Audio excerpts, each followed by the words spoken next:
It's this bright and burning vision that differentiates the entrepreneur from big company CEOs and startups from existing businesses. That's where the difference is.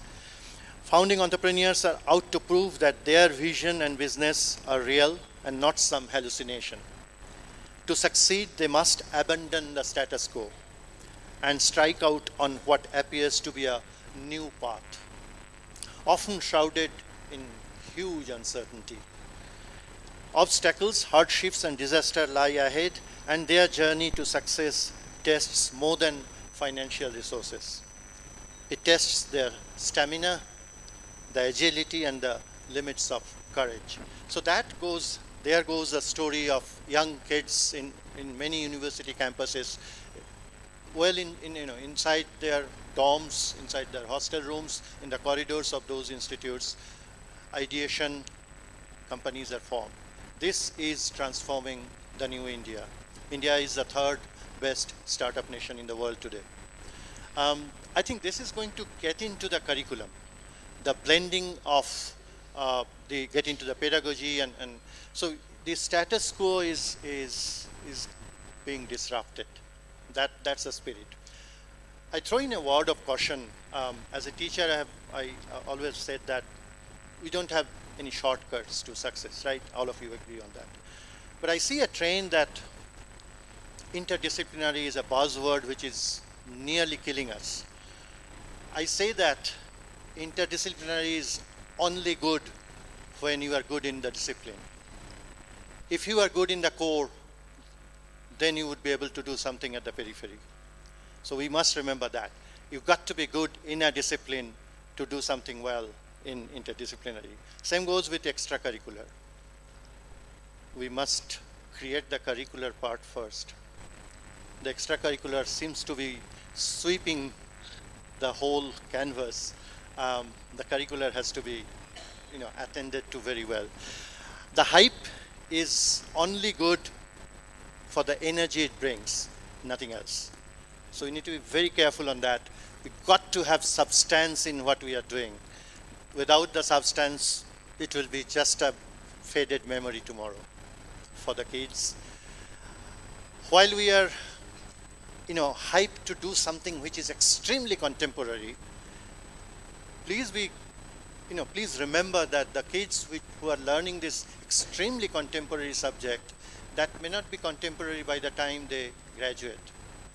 So the fundamentals, the root, the base will save them. We got to teach that.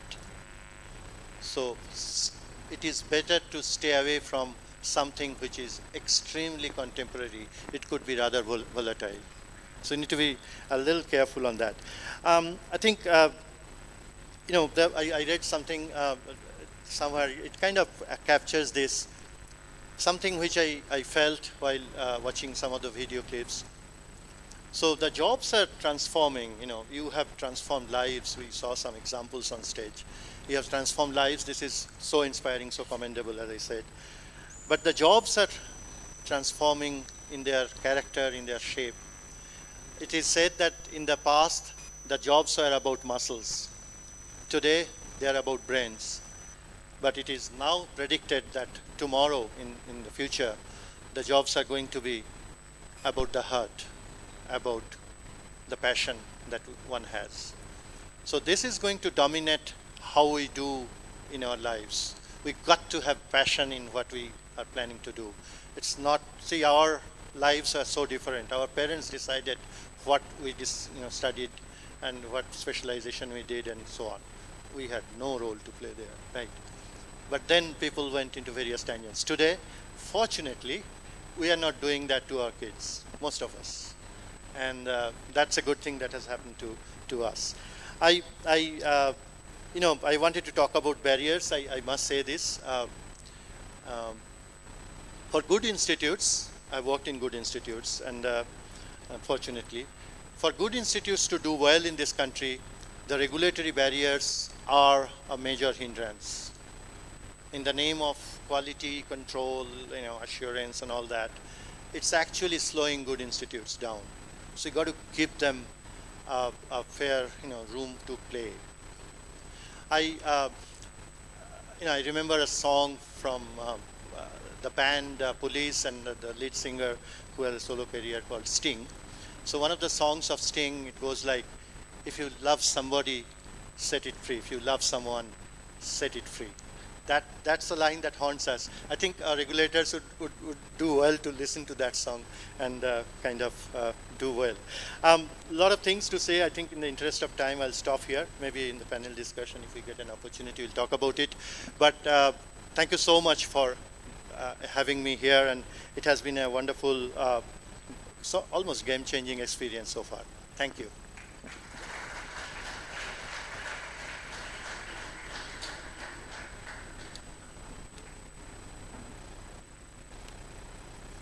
Thank you, Dr. Shouvik Bhattacharya, for your valuable insight to introduce our theme and tone setting to ignite a spark in our participants. We are fortunate to have among us Dr. Pankaj Mittal, Secretary General, Association of Indian Universities, to address us as a keynote speaker. She will be joining us via online mode. Good morning. Welcome, ma'am. Now, I request Professor S.C. Ghosh, convener of this conference, to please formally introduce our keynote speaker, Dr. Pankaj Mittal. Ma'am, you're online? Yes, I'm there. Achha, you can see. Thank you. As you already know, he is the Dr. Pankaj Mittal, Secretary General, Association of Indian Universities. She is a Fulbright scholar and a topper in MSc and PhD in Agricultural Sciences from IARI, New Delhi. She has an experience of more than 3 decades in higher education, in policy planning and management of higher education. Dr. Mittal was appointed by the government of Haryana as the first regular Vice Chancellor of Bhagat Phul Singh Mahila Vishwavidyalaya, the first women university of North India, in 2008 at a young age of 44 years, which was later extended for another term. Dr. Mittal introduced a series of innovative practices and reforms as the Vice Chancellor of the only rural residential multi-faculty women's state university of the country, which imparts education to 7,000 girls from KG till PhD level in a holistic manner. She had visited a number of countries like USA, UK, Australia, Canada, China, South Korea, Spain, France, Brussels, Switzerland, Amsterdam, Germany, South Africa, Hong Kong, Thailand, Mauritius, and many more. She was also the proud recipient of Fulbright Nehru Scholarship Grant for Educational Administrator, the President Award for Digital Initiative in Higher Education, Queen Pro Gold Standard Award for Higher Education, Harish Kosa from Karnataka Women University, and Subhashini Devi Award for Community Engagement. Dr. Mittal has been a number of various high-powered committee and postdoctoral professional bodies, including Program Advisory Board and HRM Networks Steering Committee on HRM of Association of Commonwealth Universities, London, Peer Review Committee for University and Colleges Teachers in Haryana, Kerala State Council for Higher Education, Rehabilitation Council of India, Haryana State Council for Higher Education. She has published a number of papers, articles, occasional papers and reports on issues related to higher education and women empowerment in national and international journals. Secretary General, Association of Universities, is a Fulbright scholar and a topper in May I now request Dr. Pankaj Mittal to kindly address the gathering as a keynote speaker. Dr. Pankaj Mittal, please. Thank you. Thank you very much for a really long and a very, very generous introduction. First of all, I'd like to thank Eternal University, Babaji, for inviting me for this program. I'm so sorry that I have not been able to come there physically. It was I was planning to come, but somehow there were some exigencies which avoided, because of which I could not come. And I'm really regretting my decision, seeing the type of ambience you have, the type of films I saw, the peaceful, green, clean environment in which you all are sitting. I'm really feeling envious that I should have been there. So sorry that I am not able to come. And compliments to the whole trust, to the university, to the Akal Academy for creating such a wonderful ambience. Infrastructure is one issue, but creating an ambience in which the students can flourish, the spiritual knowledge of the student increases, the student gets the holistic development in all possible ways. So that type of environment has been created in this particular university by the trust, by the academy. So my compliments for that. Even for small innovations, like I was seeing the film, I saw that the tables were written on the edges of the stairs. So that is something which was very innovative, no cost at all, and the children, whenever they climb up the stairs or come down, that visual effect is there, and they'll tend to remember the tables, which now we are forgetting so fast, especially after mobiles and calculators and all. So a very, very innovative concept. I must come someday to visit the university and see what beautiful, good work you are doing. I know that many of my friends are sitting there. Just now we heard Dr. Souvik Bhattacharya, a great friend, a renowned academician. I know Dr. Sudhanshu Bhushan is there, Aarti Shrivastava is there. So all these are great friends. So good that you are there and are enjoying the environment and the ambience of the university. So coming to the topic of the conference, we are talking about the what the future education system would be, in the 21st century, what type of education system will be, what will be the future of education. So I'll start with a story, which is something like 100 years ago, which happened when Einstein was there, and it is 1905, more than 100 years ago, 120 years back. So when Einstein was there in 1905, he gave a question paper to his students, and when the question paper was about to be given, the teaching assistant came to him and said, there's some problem. He says, what happened? He says, sir, there's some mistake has happened. He says, what has happened? Then he says, sir, this is the same question paper which we gave to the same set of students last year also. So there is some problem. I mean, we have given wrong question paper to the students. So the Einstein smiled. He says, there is no mistake. Question paper is the same, but the answers are different. Why? Because in 1904, Einstein published 4 papers which are known as Annals of Physics Education, which related to theory of relativity, Brownian motion, that E is equal to mc square, famous equation.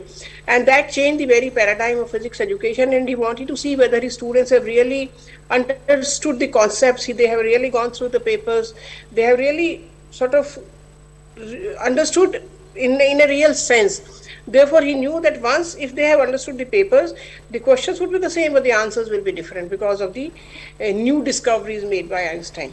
Similarly, in India, before NEP and after NEP, questions are the same. What should be taught, how it should be taught, how the students should be assessed and evaluated. Questions remain the same, but the answers are totally different. So what are those different answers? What are those changed answers? That is what I will be talking to you today. For example, the first question is, what is to be taught? What? I mean, talking about the curriculum. And you know that the curriculum, I mean, initially we used to say that the curriculum is changing after every, say, 3-4 years. There were some universities who were changing curriculum, not changing curriculum for something like 10-20 years also.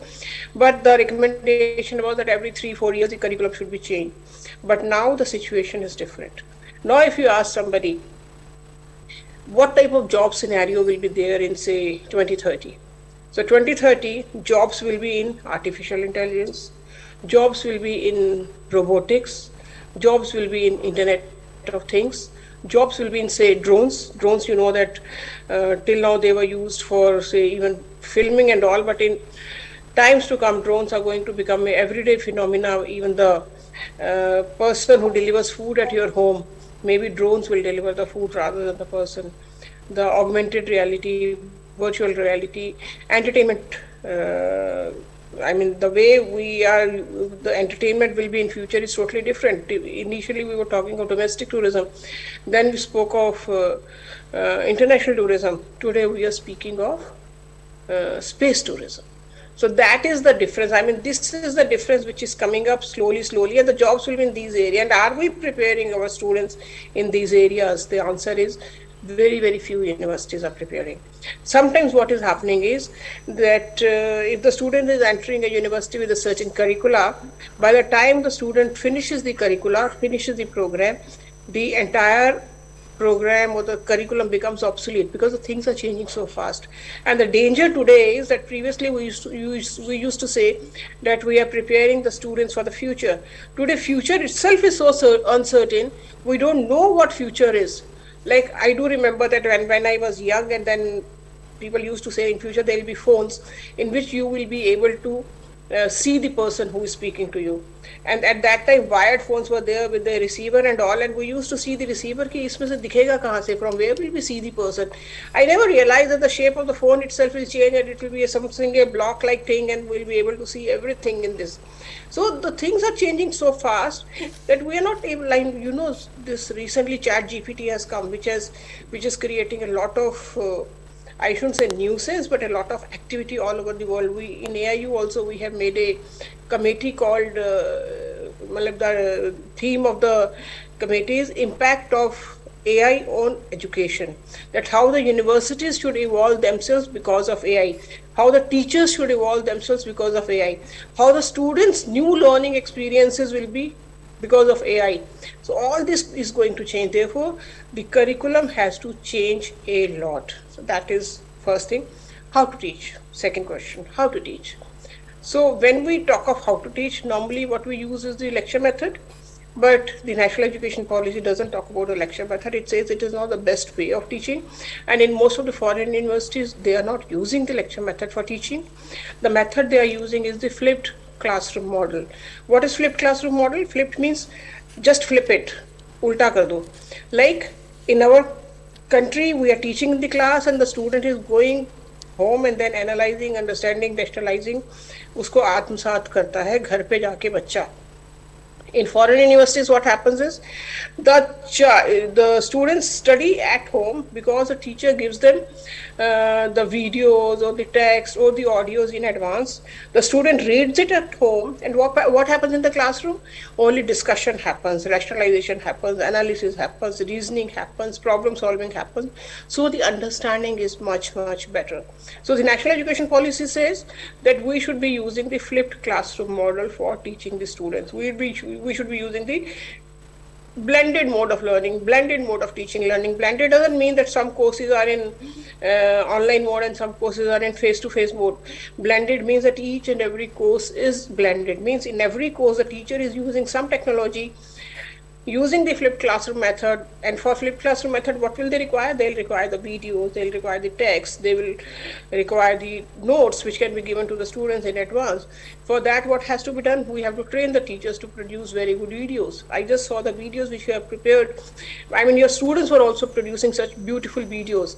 So how the content related videos can be prepared by the students in a manner that they are interesting. They catch your attention. The attention span of the student remains intact. Sometimes the video becomes so boring. If it is half an hour lecture video, I don't think any student can pay attention to that. So how to make attractive videos with animations, with examples, with some videos. So how to do it?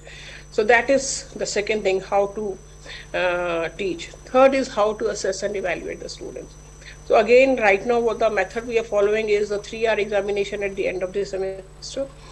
During COVID, we saw how difficult it was to hold the 3-hour examination. We could not hold offline because of COVID. We could not hold online because many universities, many teachers and many students were not prepared for it. Prepared for it in terms of, say, infrastructure, the bandwidth, the internet connectivity, even the electricity in some places. We have seen the photographs of those children who were sitting at the hilltop to get the connectivity so that they could attend the classes. So there were so many issues of holding these 3-hour examination. But again, the National Education Policy says that even if you are able to hold a 3-hour examination, that is not the best way of assessing and evaluating a student. What is the best way? Best way is continuous assessment, formative assessment throughout the semester, not through one way, through multiple ways. It could be assignments, it could be face-to-face interviews, it could be small quizzes, it could be the behavior of the child in the class, it could be the number of questions the children have asked in the class. That is very important because we are slowly not asking questions. That itself tells that we are not understanding. I remember of a Nobel Prize winner, and somebody was interviewing him and he asked him, what is the success of your success, and what is the reason or what is the story behind your success? He said, when I was in the school and when I used to come back from the school, my mother used to ask me only one question: how many questions did you ask in the class? So that means if I ask the questions, that means I'm understanding. So if I'm not asking questions, so I'm just I'm not exercising my brain, or I'm not using my brain to its maximum capacity. So it is very important that we should ask questions. So therefore, assessment and evaluation, all the three things, what to teach, how to assess and evaluate the students, will be changing. One more thing which will be changing in near future is the way you complete your degrees. Now that is very important, especially I'm seeing a lot of students sitting in the audience. So for them, I want to tell that this is very important, that the way you are studying. Right now, the traditional method is you take admission in a university. For example, you have taken admission in Eternal University. You are doing a particular program like BA, BCom, BSc, Physical Education, MA, MSc, MCom, any program you are doing. Completing the program, you are getting a degree and you are going home. Now this is going to change. How? A new concept has come in the National Education Policy, which is called ABC. What is ABC? ABC is Academic Bank of Credit. Now how it will work is, today if you take admission in Eternal University in BA program, you are constrained to do all the courses, means all the papers. If BA has 16 papers, in new parlance, paper ko bolte hai courses. So right now you're constrained to do all the 16 courses or all the 16 papers from Eternal University to get a university degree from Eternal University. In future, what is possible is you do say 8 papers from Eternal University, 2 papers from Punjab University, 2 papers from Hyderabad University, 2 from Delhi University, 1 from JNU, 1 from say Bangalore University. You can do it from multiple universities. And second thing, today if you take admission in say BSc Physics Honours, then you have to do only courses which are relating to physics, or maybe allied subjects which could be computer science, chemistry, mathematics. But if you want to learn music, if you want to learn history, if you want to learn political science, you don't have such a course in your BSc Physics Honours course. So what is now possible is that while you are doing BSc Physics Honours, by doing multiple courses from multiple universities, you can also pursue courses of your passion. They may not add to your degree, but you have the possibility of doing it. For example, if you want to learn music, you can attend some music course in a university. If you want to learn history, you can join a history course in any university. So unlimited opportunities for the students to do any course. So how does it work? It works this way, that like you have an account in a commercial bank. So you go to the bank and open an account. You deposit money, you get a passbook where the entry is there that whatever money you have credited or debited, all the entries are there. Similarly, in Academic Bank of Credit, you go to the bank which is opened by the Government of India, ABC Bank, virtually. You don't have to go there physically. It's a virtual bank. Online, you can go to the bank, open your account, and then keep on doing courses from different universities. And as soon as you complete a course, go to the say bank manager. I'm making it simple, I mean for understanding. Bank manager means virtual bank manager, and say that I have done this particular course from this university with this grade and these many credits, and there'll be entry in your passbook that you have done this course and these many credits are there. So you keep on doing courses from different universities, keep on adding credits. So suppose slowly you have done 200 credits from different universities and different subjects. So out of those 200 credits, around, for example, say BSc, around 120 credits are required for a degree. So out of those 200 credits, you will select 120 credits which are relating to a particular core subject area for which you want the degree. And if you have done 50% of the credits from a single university, you will go to that university. That these are 120 credits, out of which 60 I have done from your university, and all the core credits as required by your university are complete. Now give me a degree in lieu of these credits. So the university will give you a degree in lieu of those 120 credits, because university is a member of ABC, and without even joining the university, just by joining courses in different universities, you are able to get a degree of a particular university. So this is ABC, and now you have used 120 credits. So from your account, 120 credits will be debited, and you will be, I mean, remaining 80 credits will be there in your account. The way when you take out money, so the remaining money is there in your account, same way this will happen. So when this happens, you can imagine what I mean, the sky is the limit of learning. You can join any university for courses, and then your knowledge is not limited to those 3 years when you are enrolled for a program. This will enable you to have a lifelong learning. So lifelong learning means you can learn whenever you want. You can, like today also, at this age also, I can go and join a course in any university and earn my credits. Whether I want to redeem it into a degree or not, that is my sweet will. But I can be learning, and in future this learning will be very, very important, because in future jobs will not be based on the degrees you possess. The job will be based on the type of knowledge you possess.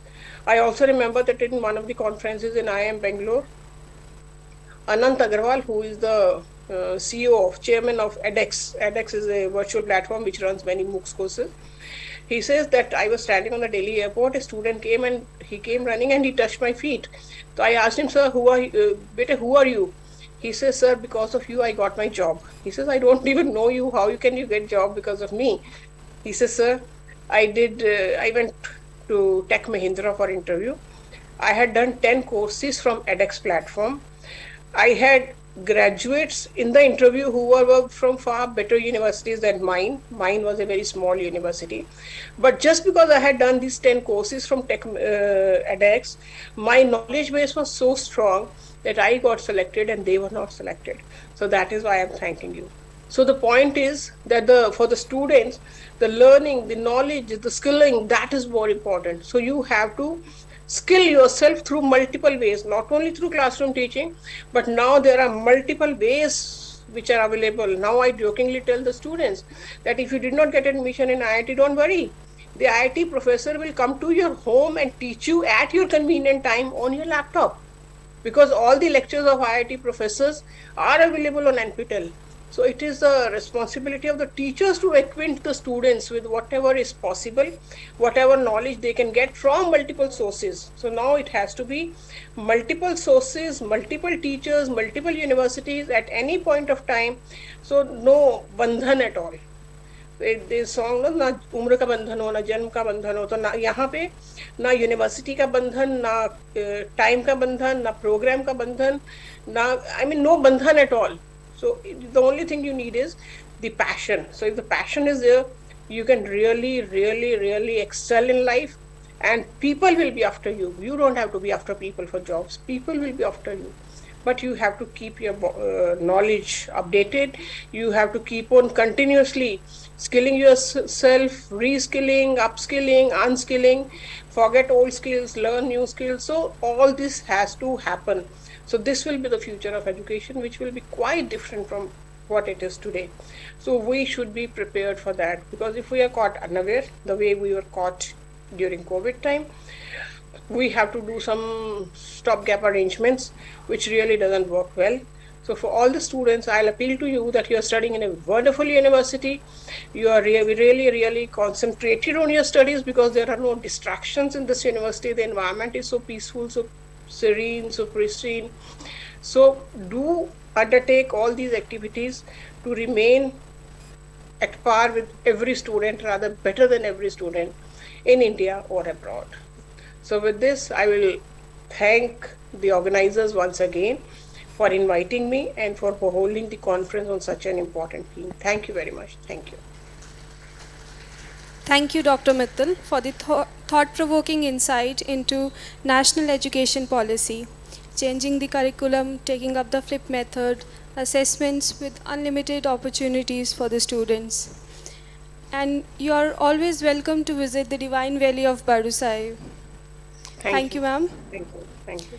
Now, we have Dr. Sudhanshu Bhushan as our guest of honor. May I again request Professor S.C. Ghosh, convener of this conference, to please formally introduce our guest of honor.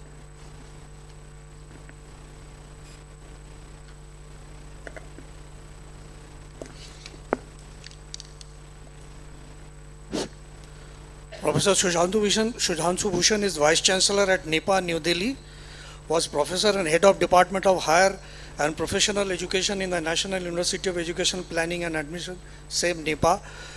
He specializes in internationalization of higher education. हमारा एक top session भी है इस पे. policy issues in higher education and education planning.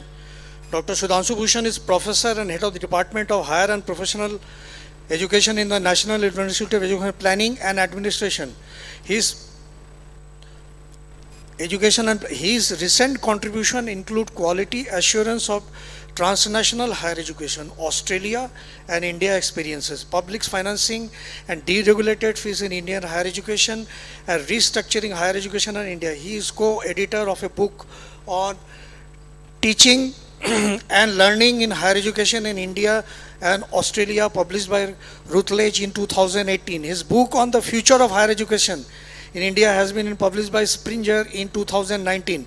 Books on governance of higher education in Bihar, influence of power centers in published by Routledge 2021. He is the recipient of Amartya Sen Award 2012 for Distinguished Social Scientist, an award instituted by Indian Council of Social Science Research, New Delhi. He is the managing editor of Indian Economic Journal. He is also the academic editor of Perikasha, Hindi Journal of NIPA. May I now request Dr. Sudhanshu Bhushan ji to please present his guest of honor address, deliberation. Thank you.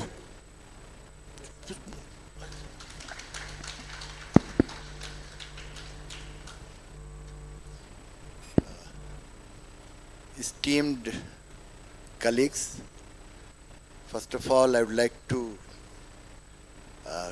thank the organizer and Dr. Ghosh for inviting me to this unique place. Many of the people have already said that this is a unique place. You get a feeling of divinity when you come to this place, serenity, peace, and therefore it is indeed very unique and an opportunity for any one of us to visit this campus. And this is the reason I did not come here with any premeditative thought. I thought, let me go to the campus of this university and then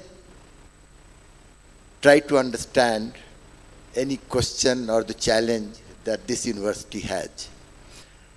And when I was interacting with many of the colleagues, there are two questions that came to my mind which I would like to reflect upon. The first question is that India is such a diverse country. We have diverse people, different social groups, religion, ideas. Then how the universalizing idea of a university, an idea of a university which is universal, that could fit into serving a society which is diverse. Could there be one idea, one universalizing idea, which could serve the society in diverse ways? And when I began to think, one simple principle, one simple idea of a university came to my mind. That is liberating the mind. If you could liberate the mind, if you could liberate the people, an individual, society, from any biases, from any preconceived notions, then perhaps that idea could have a revolutionizing potential in changing the society, in meeting the diverse functions of the society, diverse objectives of the society. And when we see the rise of a modern university in the late 18th century, in Germany, in England, and in various other countries, it is this idea, liberating mind, that could really give us two principles. The principles of equality. The principle of equality is based on the very basic idea of a humanity where everyone, one's dignity is said to be valuable. So everybody is equal. This is what Kant said. when he said that I used to think that I am the knowledgeable person, I am the philosopher, and therefore I am supreme. But then he realized that perhaps this is not the right way to look at. The right way is that everybody's dignity is important. And it is this idea of everybody's dignity which is important, that is the basis of equality in the society. So it is this idea that became the principle, that is the principle of equality, which became the idea of democracy.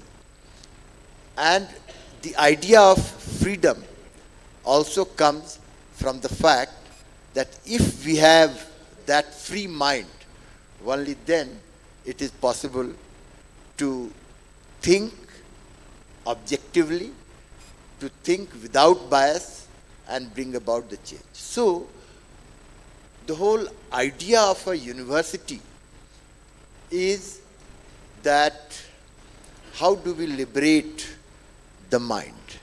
And it is with this idea that universities in 19th century, 20th century began to flourish. I would like to also say that it is not disciplinarity versus interdisciplinarity, whether you have disciplinary base of knowledge or interdisciplinary base of knowledge. I think how do we train our mind, the minds of the people, that becomes important. And which is possible whether you have a disciplinary method of knowledge or you have an interdisciplinary method of knowledge. However, what we have increasingly begun to realize is that we have had enough of ideas and knowledge through the disciplinary basis. We have had enough of theoretical rationality, and perhaps we could not change our society the way we would like to have with the plethora of knowledge that we have generated through disciplinary or interdisciplinary systems of knowledge.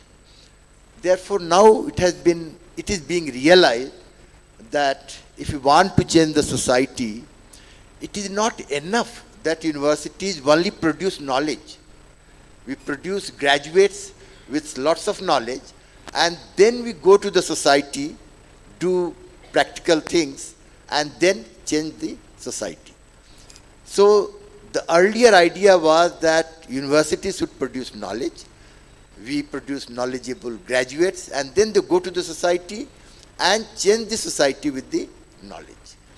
So perhaps the thinking was that the theoretical knowledge is important, practical knowledge can come later.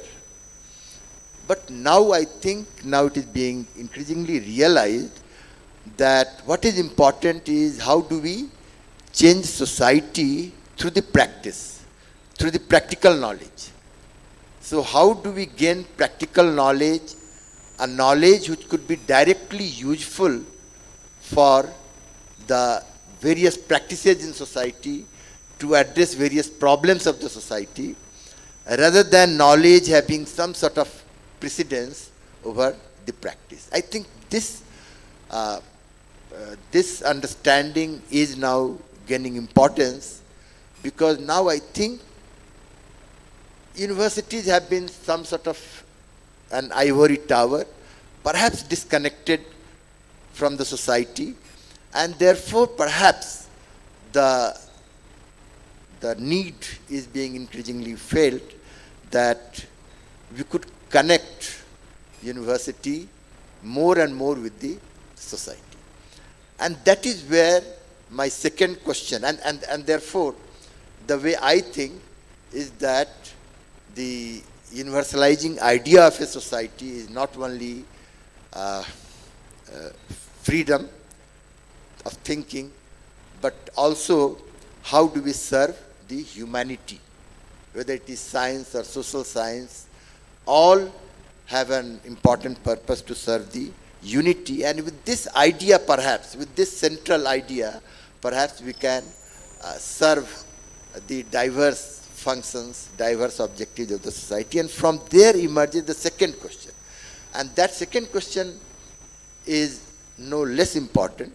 When I came to this campus, I realized that this university is completely unique. It is unique in various ways. It is unique because it is private. Nonetheless, it has no commercial objective. It is purely philanthropic. It doesn't get the support from the government.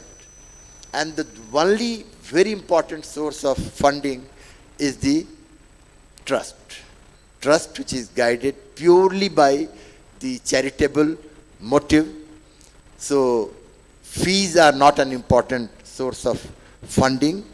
Although we have a variety of private players in India, there are private players who may have some commercial motive, who generate sufficient resources through fees, 40 lakhs, 50 lakhs for one undergraduate course of 4 years, and so on and so forth. And there are other varieties as well.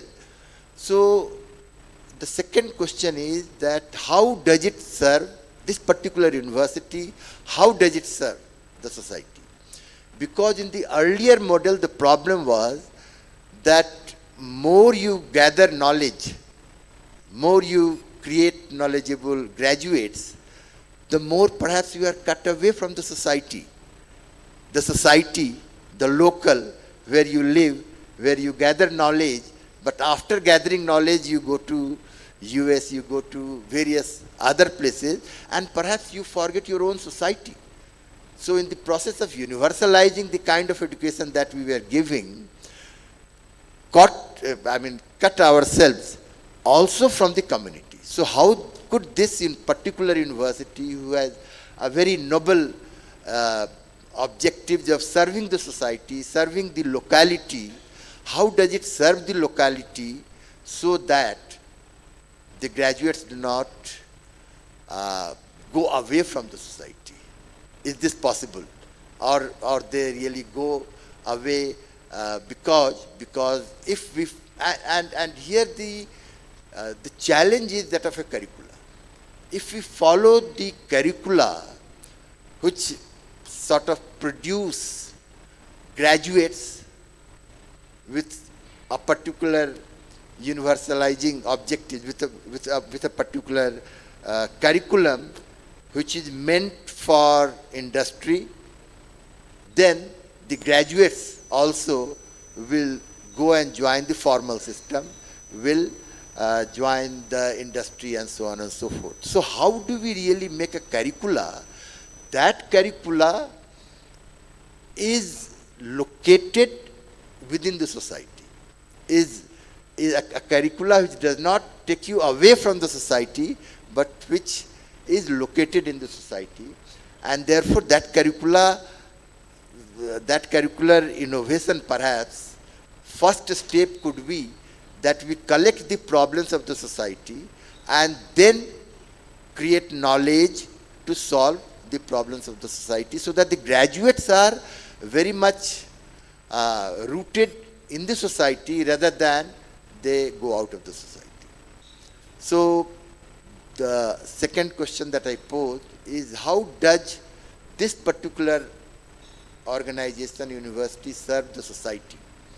Perhaps there cannot be one clear-cut answer to this, but an answer could be searched in the search for a curricula which directly connects with the society, which directly gathers knowledge from the society rather than the knowledge from the West or from any other system. From this system itself, how could we gather the knowledge and develop the scientific way of understanding society more and more? I think this is important, but this is also very, very challenging. So thank you very much for providing me this opportunity to visit the campus and say a few words. So thank you very much.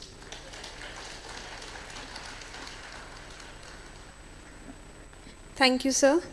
Thank you, Dr. Sudhanshu, for an eye-opening, deep, impactful speech, beautiful contemplation on the idea behind university liberation, and also the food for thought, searching a curriculum that connects the society.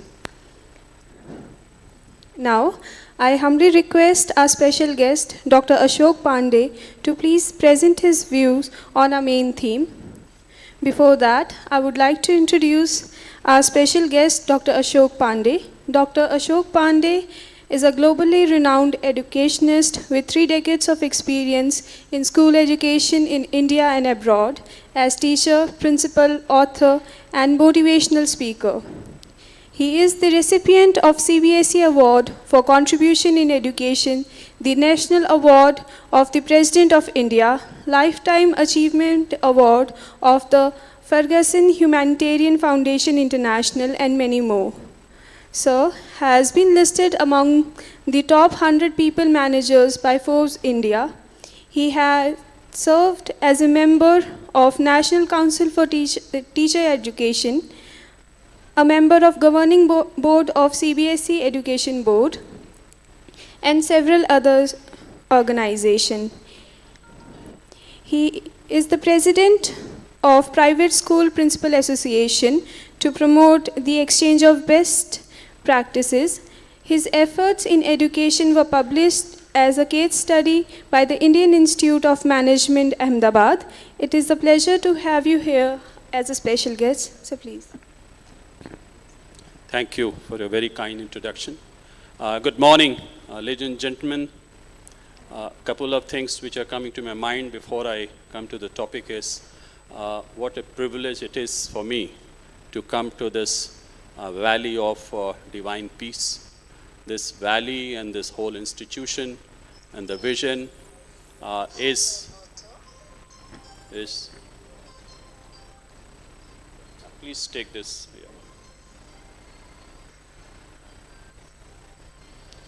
Blessed by 3 great saints, Saint Atar Singh Ji, Saint Teja Singh Ji, and Baba Iqbal Singh Ji. You imagine many years ago what kind of vision they must have had. And the story which was narrated to us by Baba Devendra Singh Ji about Madan Mohan Malviya traveling to this place, up to some place by train, and then walking up to the ashram of Sant Atar Singh Ji barefoot to invite him to lay the foundation of Banaras Hindu University is a story which was not known to me. And I would have said it proudly, but I now say it with some bit of embarrassment that I come from a place which is only 100 miles away from Banaras. And this story was not known to me. Imagine how much ignorance I have had, but today I feel so enlightened and I feel so privileged that I have been invited here and I have received perhaps the greatest hospitality that I could have imagined. So thank you very much, Professor Ghosh. Thank you very much, Professor Ahluwalia, for this privilege. 2 other things I want to mention, which I am very indebted to.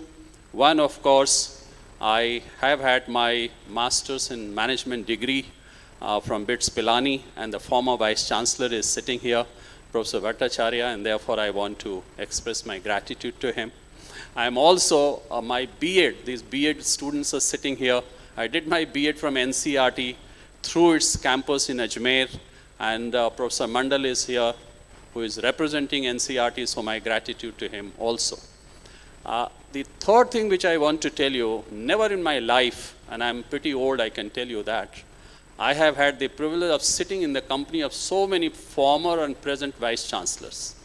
Never it had happened. And I take this also as a privilege that I will have the opportunity to receive so much of wisdom. Now, coming to the topic, I will focus my attention to the audience which is covering almost 60% of this hall, these future teachers of this country. And we are also talking of education for 21st century.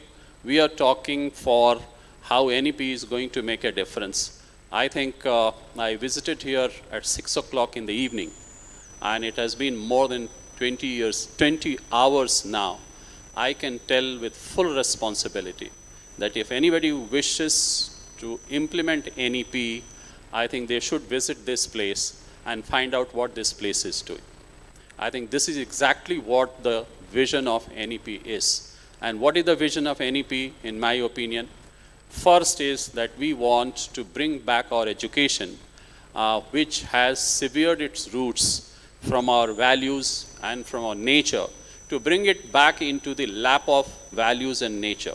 And that is what this institution symbolizes. So that is the first lesson of NEP, that we have to make it humane. The second one is that we have to produce global citizens. Imagine Sant Teja Singh ji first talked about that we have to extend the reach of education to produce global citizens. And the third, of course, is that we have to produce engineers, doctors, sociologists, and every walk of life. But what cuts across all of them is that we have to produce good human beings for this universe. I think nothing is more important than these things. And who will do it? In school education, if I can find to, the future teachers are going to do it.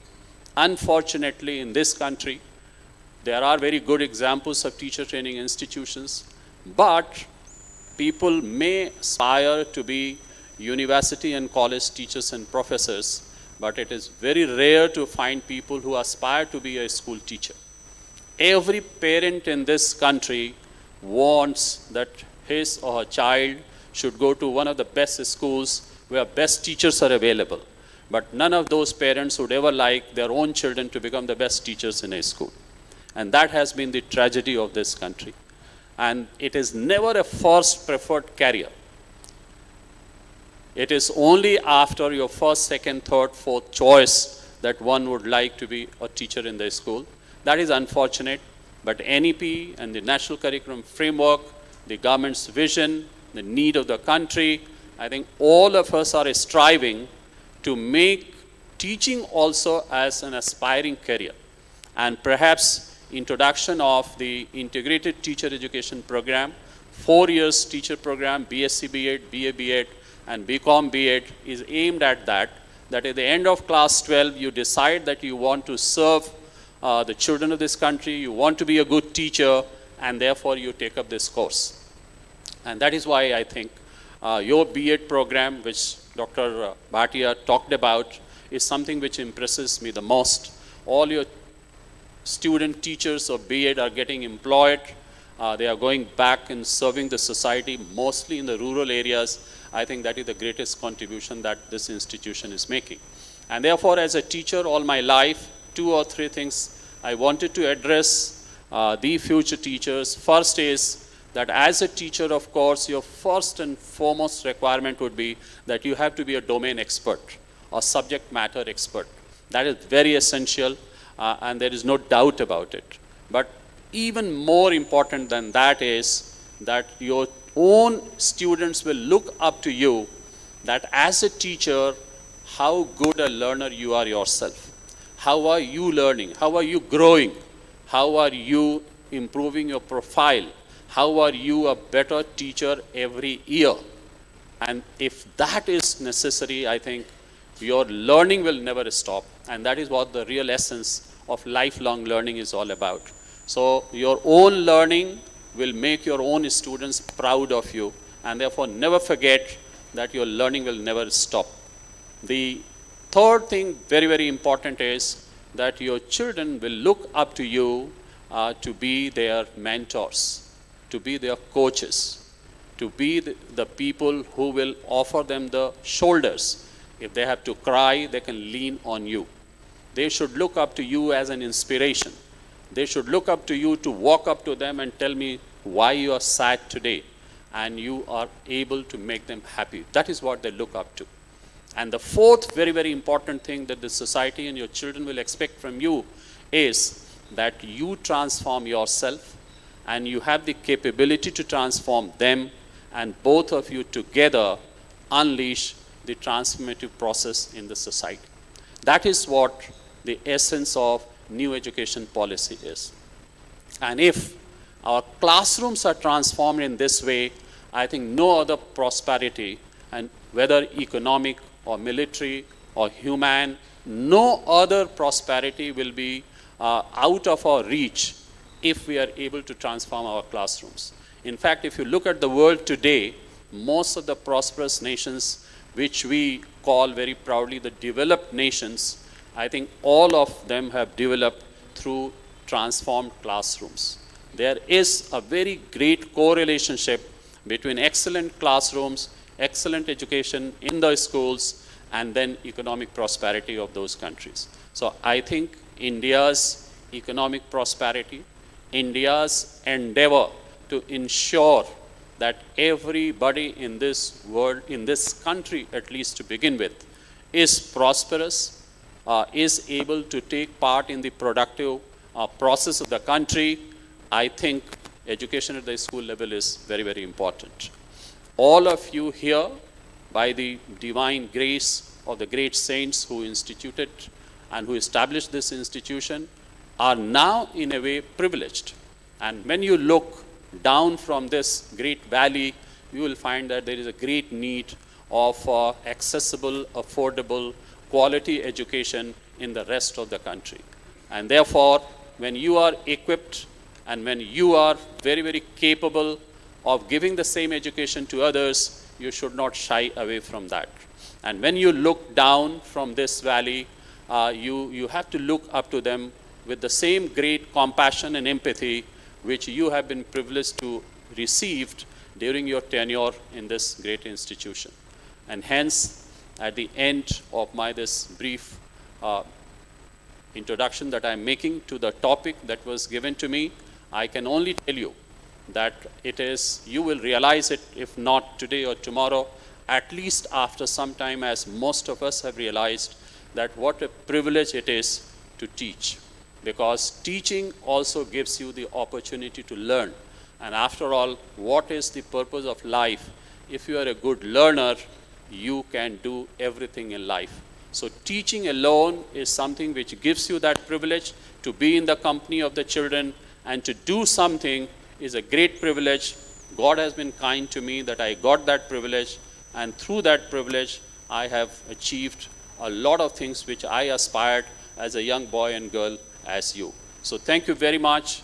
May God bless you all. Thank you, Babaji, for inviting us all here, and I'm absolutely thrilled to be here. Thank you very much.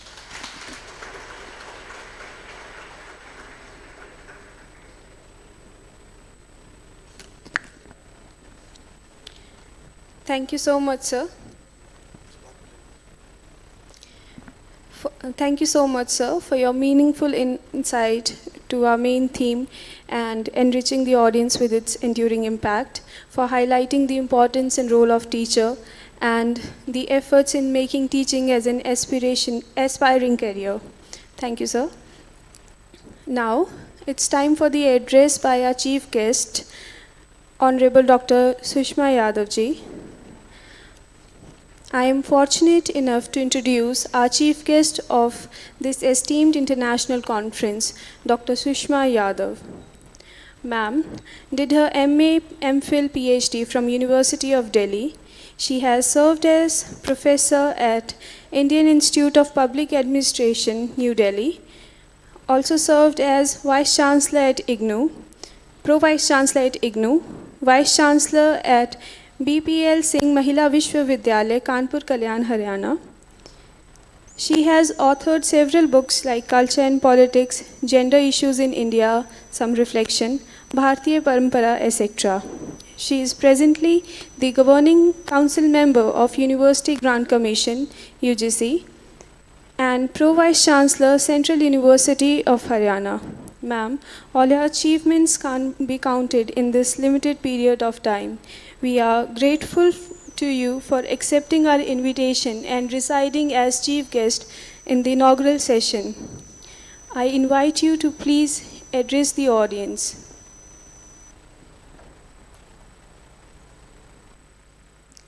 Ma'am, you are not audible.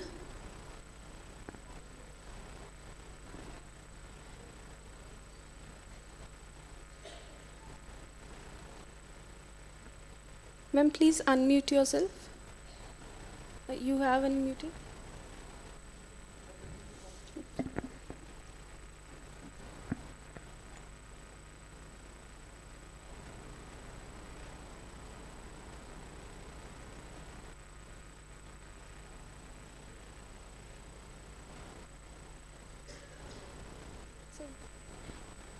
Ma'am, please unmute yourself. Yes, ma'am. No, ma'am, you're not audible. Ma'am, please rejoin.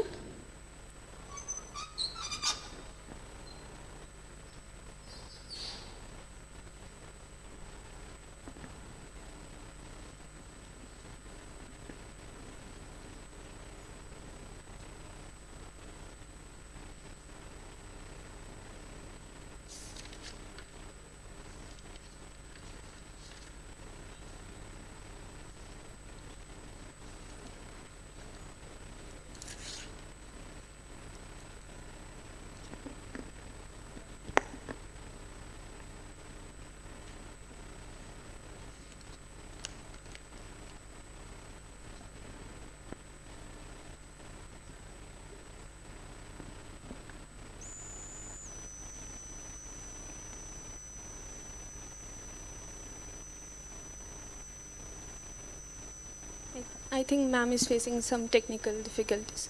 She'll be joining shortly.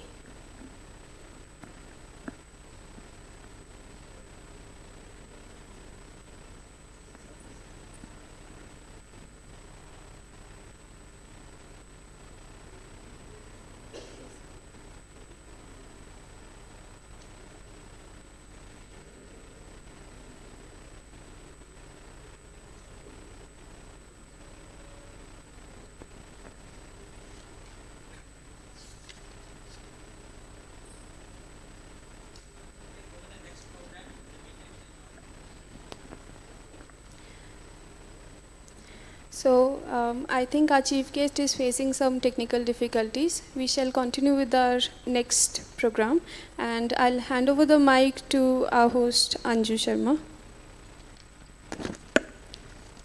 A very warm welcome once again to all of you, and we'll now start the honoring of our guests who have come all the way to Baru Sahib.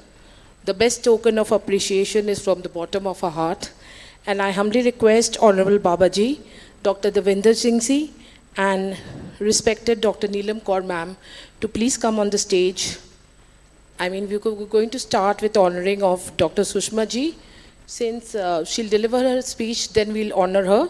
I mean, it will be absentia.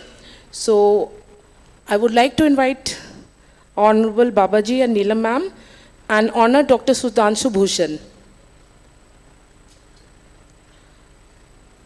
As an expression of our gratitude,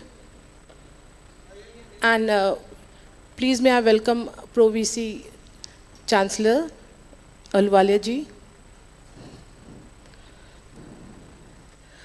Thank you, Dr. Bhushan, to accept our invitation at such a short notice and coming all the way to Baru Sahib to address this august gathering and to contribute in many ways to make this event a grand success and an impactful one. A big round of applause, please. Thank you, sir, once again.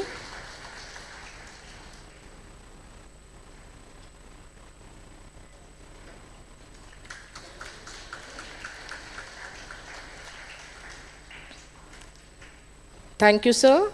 We would now like to honor our special guest, Dr. Souvik Bhattacharya, for the wonderful introduction and tone setting of this event. And I again request Babaji and ma'am and our Pro Vice Chancellor Ji to please honor him.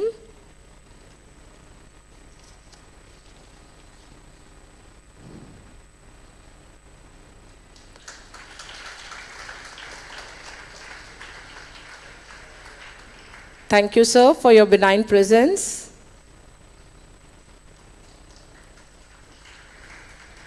Thank you, Dr. Sir, Dr. Ma'am, And once again, the organizing committee feels great pleasure in honoring Dr. Ashok Pandey, our special guest, for his outstanding contribution and for his valuable speech.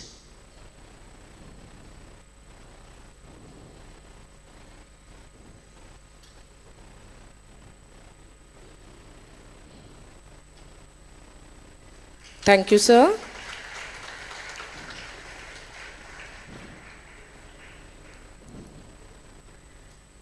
And we would also like to honor our keynote speaker, Dr. Pankaj Mittal, in her absence here. We'll be sending it to her, okay? And now for the release of the souvenir. Our chief guest has joined us back. Ma'am, please check if you're audible. No, ma'am, you're not audible. Ma'am, something, I think your wire must be loose. Or take the help of your son or someone, we are not that tech smart, so we have this problem many times. Chalo, souvenir, release of this. Yes, ma'am. Okay. Ma'am, sir, Sushma Yadav ji online audible nahi hai. So, meanwhile, waiting for our chief guest, we'll release the souvenir. So, I would like to request other dignitaries. Our former Vice Chancellor, Professor H.S. Dhaliwal, our worthy Vice Chancellor, former Vice Chancellor from Punjab University, our other dignitaries, Dr. Sudhanshu Bhushan ji, our special guest Dr. Ashok Pandey ji,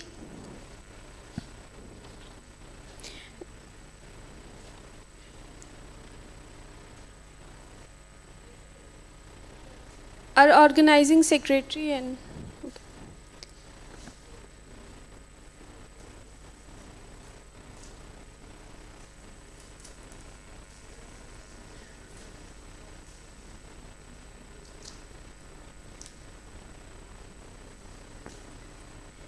the souvenir and abstract book of the international conference.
I would once again request our chief guest, Dr. Sushma Yadav ji, to please check if the technical difficulty is over.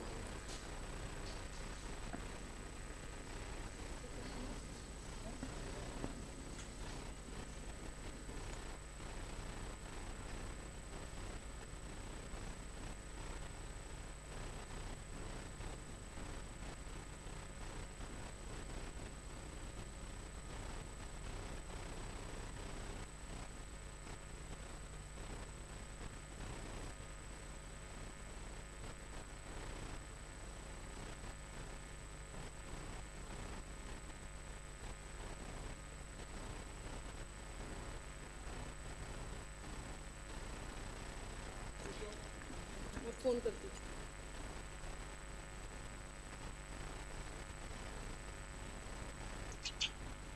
Hello. Hello. Yes, ma'am, you're audible. Acha, you can listen. You can hear me now. Yes, ma'am, we can hear you now. Thank you. Thank you.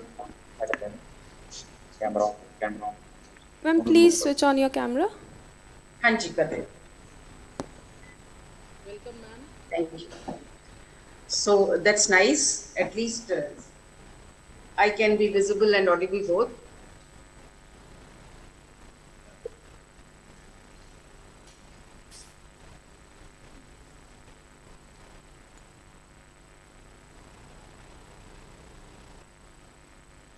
The Honorable President of the Kalgi Ghar Trust and Chancellor, Eternal University, Baru Sahib, Babaji, Dr. Devendra Singh Ji, the Pro Vice Chancellor of the University, Professor A.S. Ahluwalia,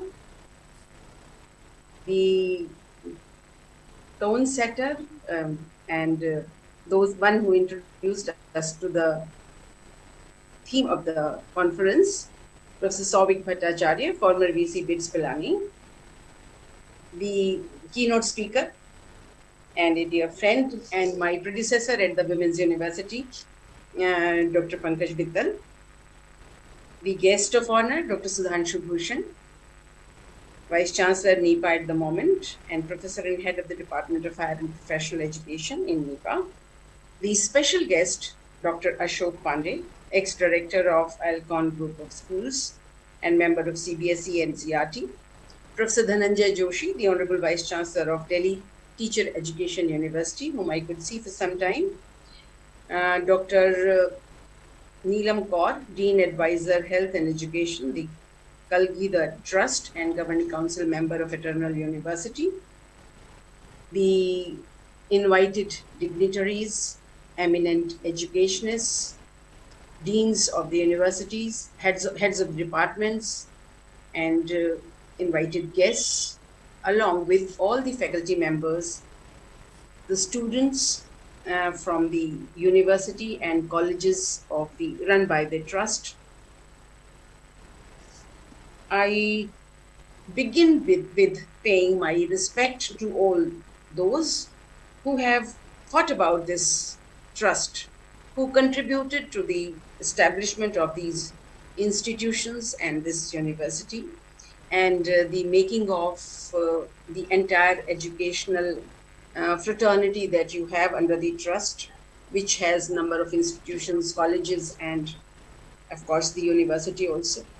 I congratulate you for choosing a topic which is very relevant in the given time, and for inviting eminent people from all over the country and maybe from abroad. I can see people from NEPA, from NCRT, from Association of Indian University, educationists from different universities, and future teachers which are here, and teachers of those future teachers from all around. We couldn't have thought of a better panel of experts for this university.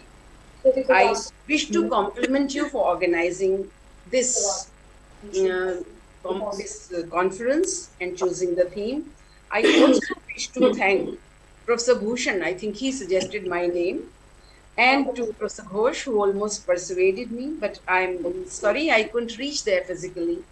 And I really am missing it like Dr. Mittal, to be there in that pristine or a beautiful environment. I also wish to happy Vaisakhi to all of you, and also Dr. Ambedkar Jayanti, which we just celebrated yesterday.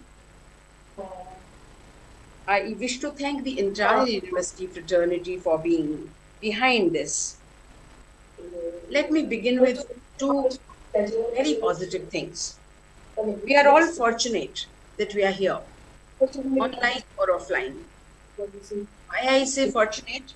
Because we have survived a great pandemic, which was as universal as we wish the education to be. But we survived, so it's a great fortune. You all are fortunate to be in that beautiful environment which Baru Sahib hosts. We are all fortunate to be discussing this during G20 presidency, where India has the great fortune to be heading this time, although it comes in rotation. But the very fact that we had NEP 2020 and now we have G20, and education becomes an important part of changing the world or making the world a better place to live or more beautiful place to live, which we all want it to be. So I think these are worth remembering positive aspects of the world and of the present context and the context of this conference also, which I heard has been postponed many times, but thankfully is being hosted now. I really wish we could be part of it physically, but I'm happy to be part of this conference from distance also, because the topic is so important. I would like to start with G20 presidency and our role there. I can easily say India is a microcosm of the world. And India's G20 presidency aims to work towards this, promoting the universal sense of oneness, which Baba Nanak also talked about, which our Dharma also says, the Sanatan Dharma as we call it, and your university can only be translated as Sanatan because eternal is that only. So I think the theme which has been chosen this year, one earth, one family, one future, is also on the principles of India's great tradition of Vasudhaiva Kutumbakam, where we say we all are one family. And education is supposed to promote that kind of liberated mind, which Professor Bhushan had in fact referred in his address, where he said that if education's or universities' purpose basically was to liberate minds, but liberate minds from what and move minds towards what was very, very important. If we liberate minds from the great traditions, I don't think we serve the purpose. But I'm sure he didn't refer to that. And he referred to what is the motto of University Grants Commission, which is Savidya Yabimuktai. The education which liberates minds is the right kind of education, and we must think about that. So it's indeed a fortune moment or fortunate moment that India, which has been cradle of the most ancient value systems, has been bestowed the honor of hosting the presidency of G20, and this decides or gives us the capacity of embracing the responsibility of placing our ancient customs, practices, learnings at the services of the world to inspire peace among nations, which is very important in this uncertain world or a world ridden with crisis, which is being manifested in Ukraine-Russia war at the moment, and peace becomes really important for development. Inclusivity in growth and sustainability in development, because these are the pillars of a connected global future. We must deliberate and discuss the application of oneness and explore paradigms of spirituality, as I think my predecessors were talking about, and especially the trustees and the president of the trust talked about, and Koji also referred about it, because spirituality is one thing which can promote liberation also, and which can promote fearlessness, and which can promote oneness among all human beings. So spirituality, culture, regenerative development, minimalism, which will ultimately lead to sustainable development, conflict avoidance, conflict resolution, and environmental consciousness, where the central role of education, its pedagogy, its philosophy, and its instrumentality is undeniable. Here, we must recollect and we must refer to the philosophy of National Education Policy 2020, whose agenda is to achieve the universal goal of making the world an extended family by promoting global citizens. And I'm sure Dr. Pandey talked about it, Dr. Bhushan talked about it, even Dr. Mittal referred to it. The best global citizen is a person who is really humane, who's really liberated, who's really large-hearted, and who really understands the entire world as a family, which NEP also strongly advocates or strongly wishes to bring into existence. because then only we can achieve the unity of mind and body. We can prepare the grounds for integrating local to wider goals in all respects. And here I think G20 presidency and the new education policy, or national education policy as we call it, and as we must name it also, becomes very, very important.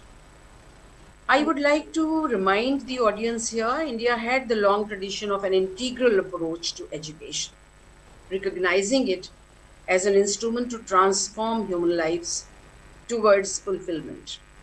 The holistic perspective of education of ancient India was rooted in the quest for reality and self-enlightenment, which means yatharth, reality is yatharth, जीवन का यथार्थ क्या है, and self-enlightenment. आत्मा का ज्ञान कह लीजिए, आत्मज्ञान कह लीजिए.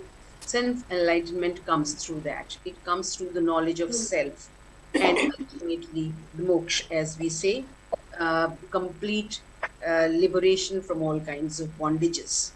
So integral to such a vision of education was the human development with the harmony of inner and outer worlds, which we somehow lost during our journey of colonial period or foreign aggression or foreign rule period. So India acquired independence from colonial rule in 1947, and since then we've been trying to bring out reforms in education system, because this system was the most impacted by the colonial rule, and the impact in education system lasts longer than the other fields. We are catching up in other fields, but it's much more vital and important to catch in this area or sphere of education. So we tried through many education policies. The implementation of the two previous education policies could not be completed or had been incomplete. The unfinished agenda of access, equity, and the quality, which were our prime goals in all education policies, has been taken up by the National Policy of Education in 1986, modified in 1992, and now is being appropriately dealt with National Education Policy 2020, which is before us, and I think we would like to transform the education system with that. I'm very much aware of the time constraint because we are almost more than an hour behind. So allow me just to give you the hints, basically, or the points on which we must all think. So despite all these, one change which comes after 1986 and before 2020 was the right to education was made a fundamental right in 2002 by the Constitution Amendment Act to Article 25. And the very Article 25 is right to life, which means education is related to the basic living or the life's approach towards the universe, both. So all these important documents, I'm sure I need not dwell upon because you are all educationists and I'm sure you have analyzed them well. But when NEP 2020 was being thought about, then we had almost realized that we were slow in following or adopting technology and the quality of knowledge and the quality of education. Because by then there was a decadal change and the new century had also dawned upon. So your topic, Indian education system in 21st century, becomes most relevant because we have a complete new generation of learners. These young learners belong to a generation that is born and raised on technology-led environment or technology-rich environment. Although I won't still agree that it is the entire generation which is in technologically rich environment, but they have to somewhere or the other deal with technology. Like we are not very good at technology, but still we have to, make use of it. And no teacher now, no administrator, no governor, nobody can really, in fact, avoid it. So the use of technology is important. Globalization and the demand of a knowledge economy and a knowledge society also become very imperative in this century. And they all emphasize on the need for acquisition of new skills. And not only acquisite them at one time, but acquisition of new skills by learners on a regular basis. It doesn't end.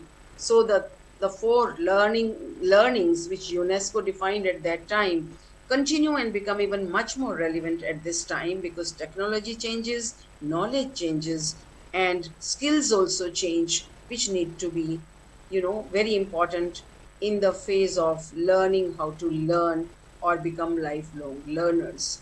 Although I won't say it's something new that UNESCO said, because our very own tradition of Upanishads, where we had the Dikshanta Vakya, which said, Satyam vad dharmam char swadhyayat na pramad. That swadhyaya was nothing but learning, in fact, and self-learning.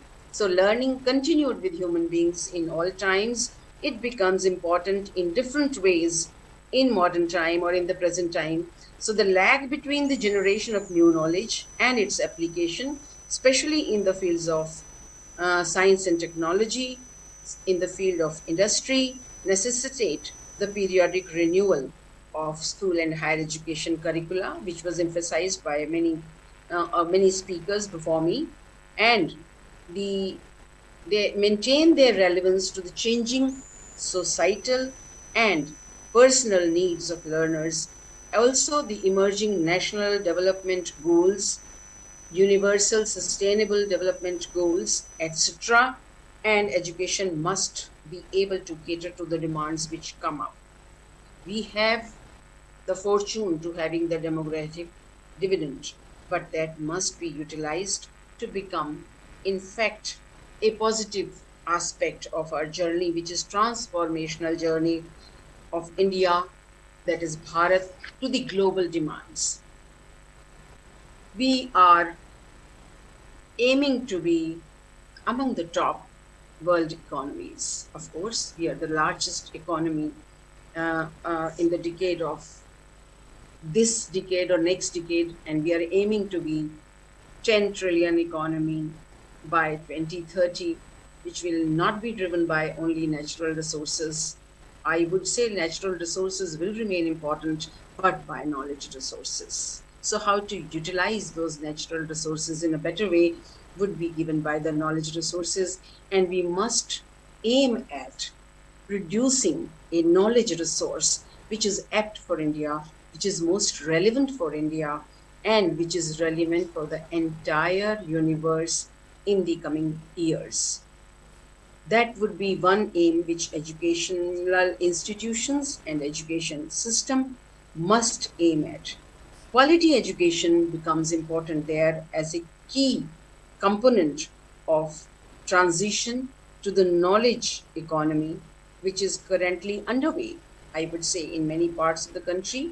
But what is more important is that we have people like this trust members or the heads of the trust here who thought about universality or universal human beings, and also promoting education in the rural areas or remote areas of Himachal Pradesh here. It could be anywhere in the country, and we have many such trusts which are really peculiar to India, who work without thinking about the profit or the gain part of this, because it's their connect with the universe, which must continue.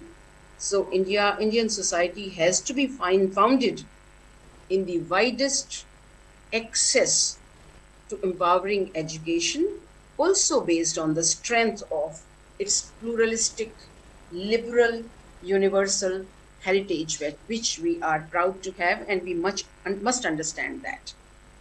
The global consciousness on sustainable development or sustainable progress also has to be kept in mind. I am not going into detail, but SDGs have been exemplified by across the globe, and the role of education or future needs of the society must really harp upon the SDGs and a world which understand inclusion and equitable access and lifelong learning opportunities for all in a much better way. So, national education policy, and all of you and all of us who are in the education system must apply these criteria.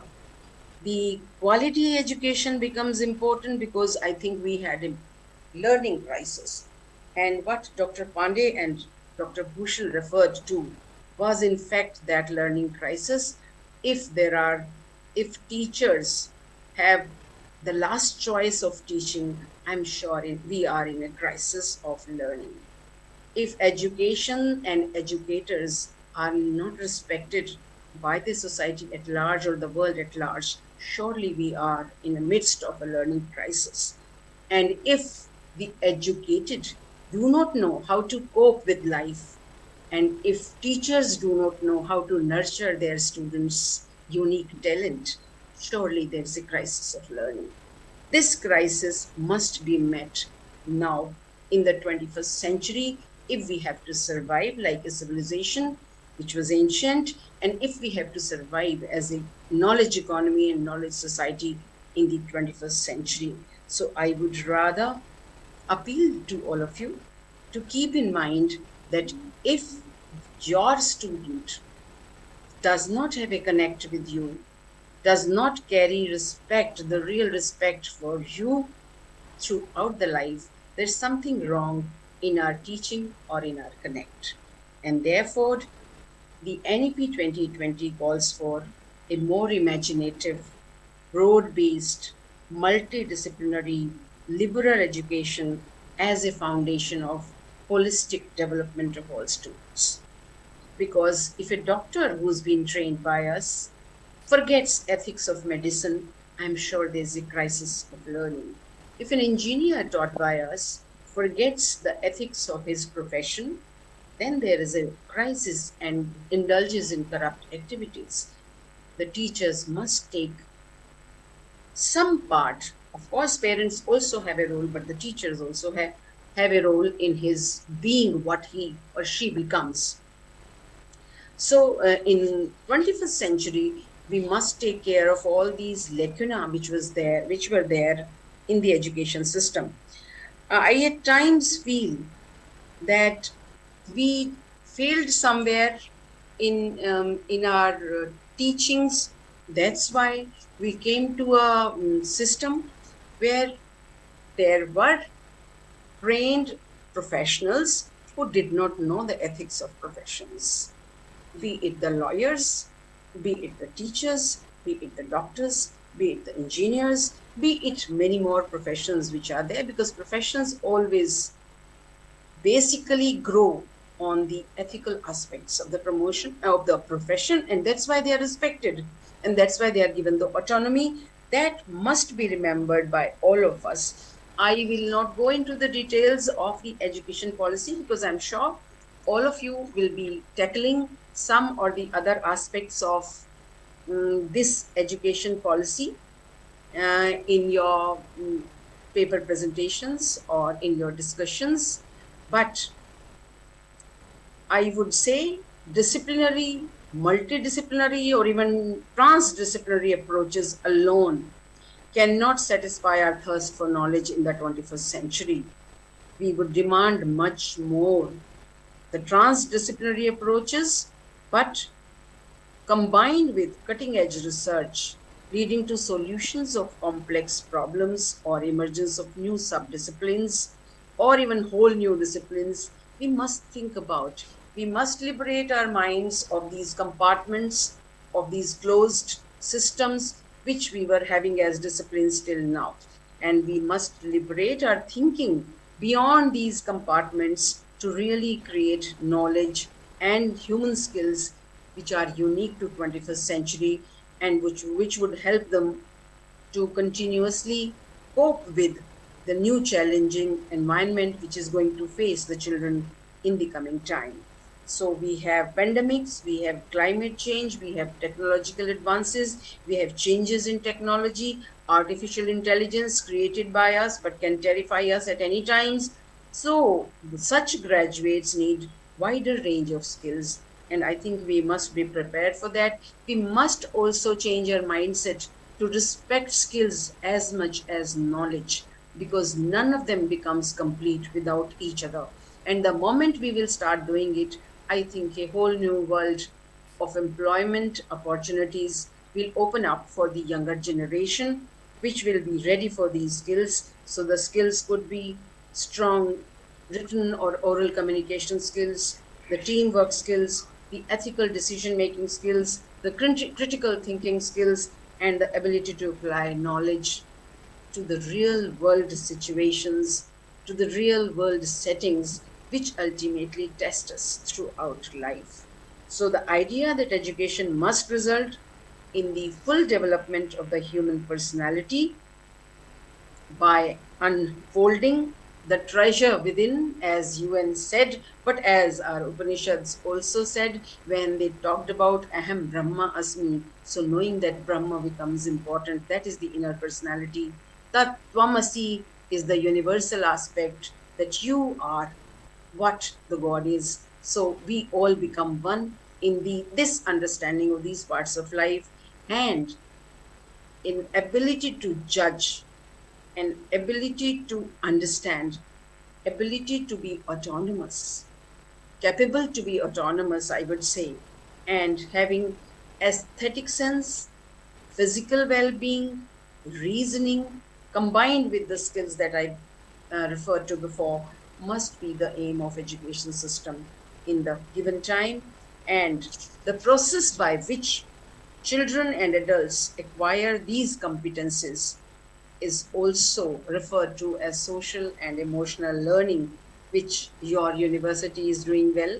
And I do not remember the name, but one of the members from the university talked about it when you talked about emotional intelligence, spiritual quotient or emotional quotient, which are becoming important to cope with the challenges of the present world, which is called, I don't agree with the VUCA, but yeah, it is surely a challenging world environment.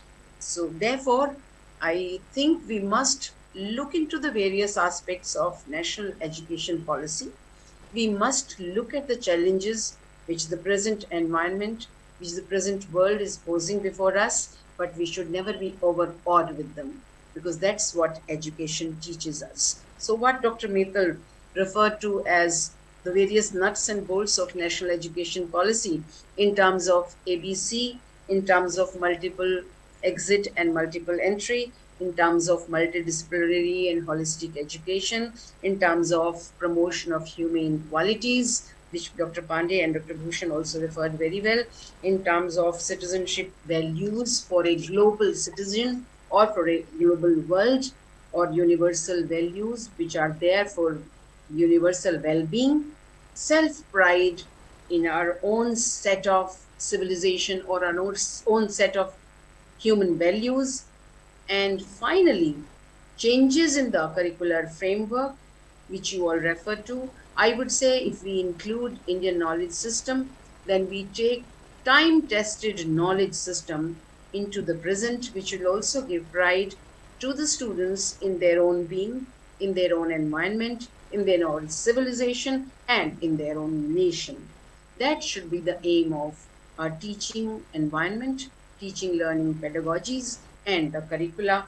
So education must be the most attractive, the most inviting, and the most inspiring career in the 21st century, without which we cannot retain the glory of human beings or human development or human growth, as we say, or human being itself.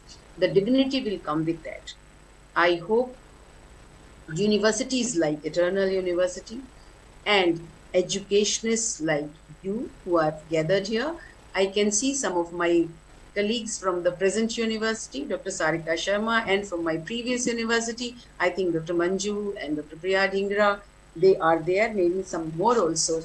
I'm sure all the young teachers and teacher trainers who have gathered here would take back lots of new, innovative, and creative ideas for making their own students into better human beings.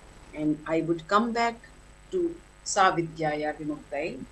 The education must also be able to liberate us from not only biases, but also from fear and from ignorance. Once we are out of these two, I'm sure we will be away from biases, narrow mindedness, and we will move to an arena of fine spiritualism, deep spiritualism, which really can create a human family in the entire world. With these words, I would thank the organizers for inviting me, and especially Professor Sudhanshu Bhushan and Professor S.C. Ghosh, but of course, all the organizers, the entire university fraternity. I wish to really pay my sadar pranam to all those, or naman to all those who thought about this university and bring on not only fresh air from there, but also fresh ideas, fresh perspectives, and fresh thinking about education. Thank you very much. Namaskar to all.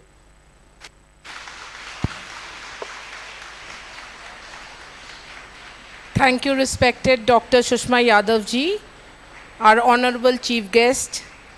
Thank you, ma'am, for your pertinent remarks and highlighting the role of National Education Policy 2020 and the role education can play to make a better human society while adhering to the principles of universal brotherhood and living a sustainable life. A small token of appreciation from us, from the organizing committee and the management, will be delivered to you by Dr. Sarika Sharma. Okay, ma'am? Thank you so much for your kind words. And now I would request Thank all you the... very much. Thank you, ma'am.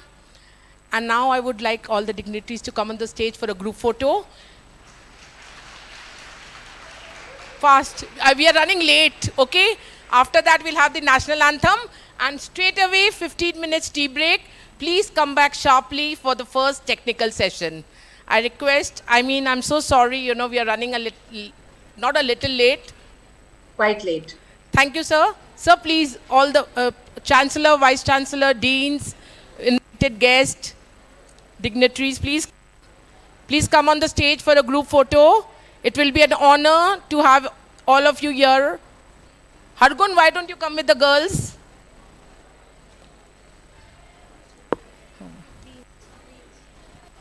I also request the deans of Eternal University, the directors, the faculty members who are present, please join us for the group photo. All the invited speakers, resource person, please join us. Please, sir, please.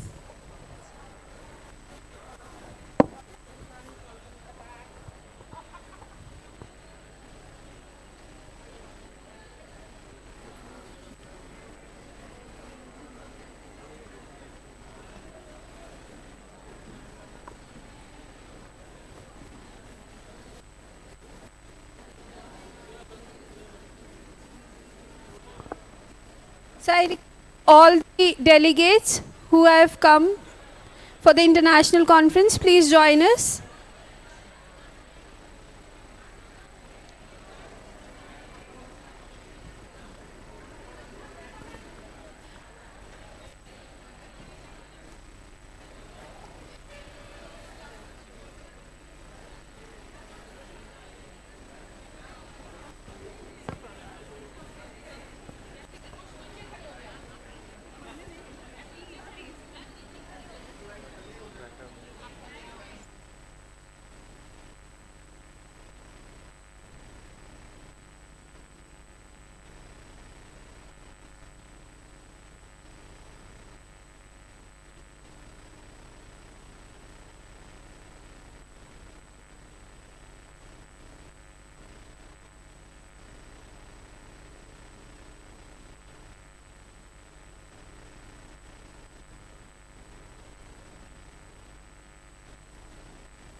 Now, I would request Dr. S.K. Sharma, Dean, Dr. Khem Singh Gill, Akal College of Agriculture, to please deliver the vote of thanks.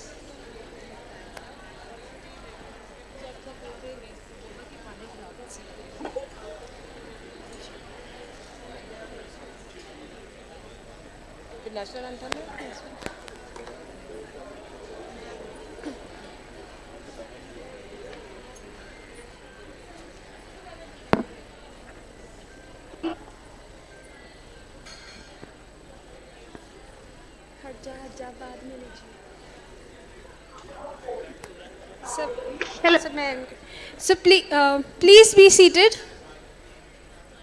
I request all of you to please take your seats. So vote of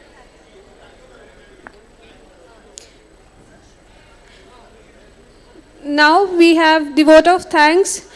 For the vote of thanks, I request Dr.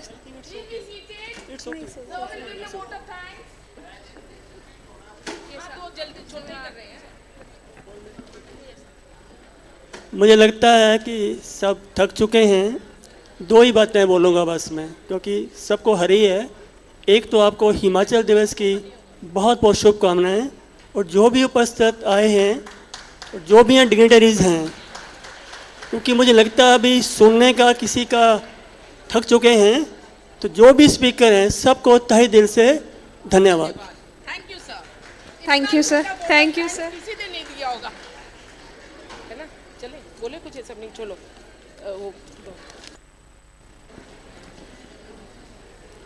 We have reached the end of the inaugural session, and I thank one and all for their presence, cooperation, patience, and support.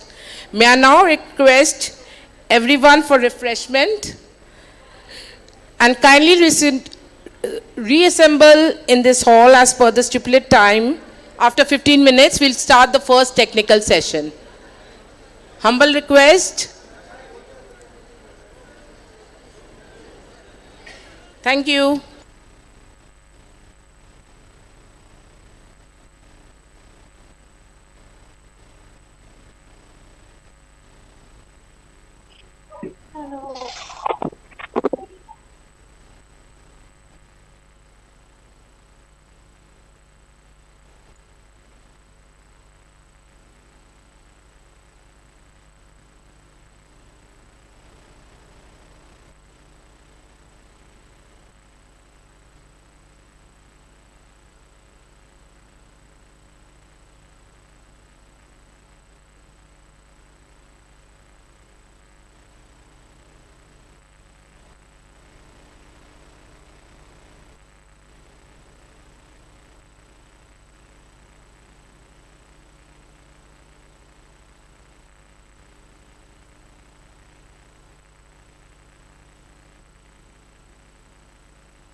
Um, Hello everyone. So we have shifted our technical session 1 in the evening and we'll move with the technical session 2 post lunch. The lunch will be there till 2 o'clock. So we'll meet so you can have lunch. The lunch will be served in few minutes there.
Hello.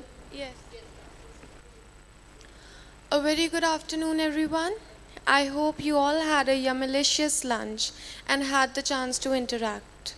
We are glad to have you back with us for the afternoon sessions. But before that, a little announcement.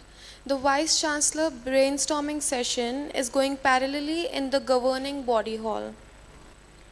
So we are gathered here for our technical session 2A. The mode will be presentation cum interaction. The moderator for this session is Jagdish Singh, Deputy Secretary, NCMEI, New Delhi. The topic for this session is Prime Minister's new 15-point program for the welfare of minorities, along with elaboration about NCMEI. The reporter are Mr. Muthu and Miss Agnes. We have with us three speakers.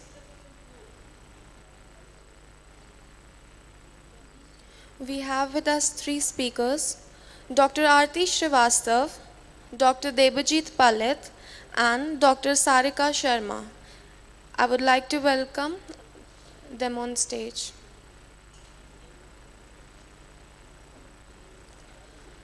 Dr. Aarti Srivastav, professor at NIPA, New Delhi. She is an experienced professor, coordinator of the National Resource Center for Education and the Leadership Program for Vice Chancellors and Potential Vice Chancellors. She works in the Department of Higher and Professional Education, National Institute of Educational Planning and Administration. She has worked in premier research institutes, that is, Institute of Applied Manpower Research and V.V. Giri National Labour Institute, University of Delhi and Banaras Hindu University. To keep you all awake with the kind of mental, tingling that I have to offer. So let's first understand where are we in the trajectory of higher education. When we look at the policies, we had a continuity in terms of teaching. So the colonial policies of teaching, higher education as a sector was a teaching sector, right? It is only very recently that we've shifted our focus to research. So what we need to do in order to support research is some things that I have collected, and I'm trying to offer it on the platter to you all.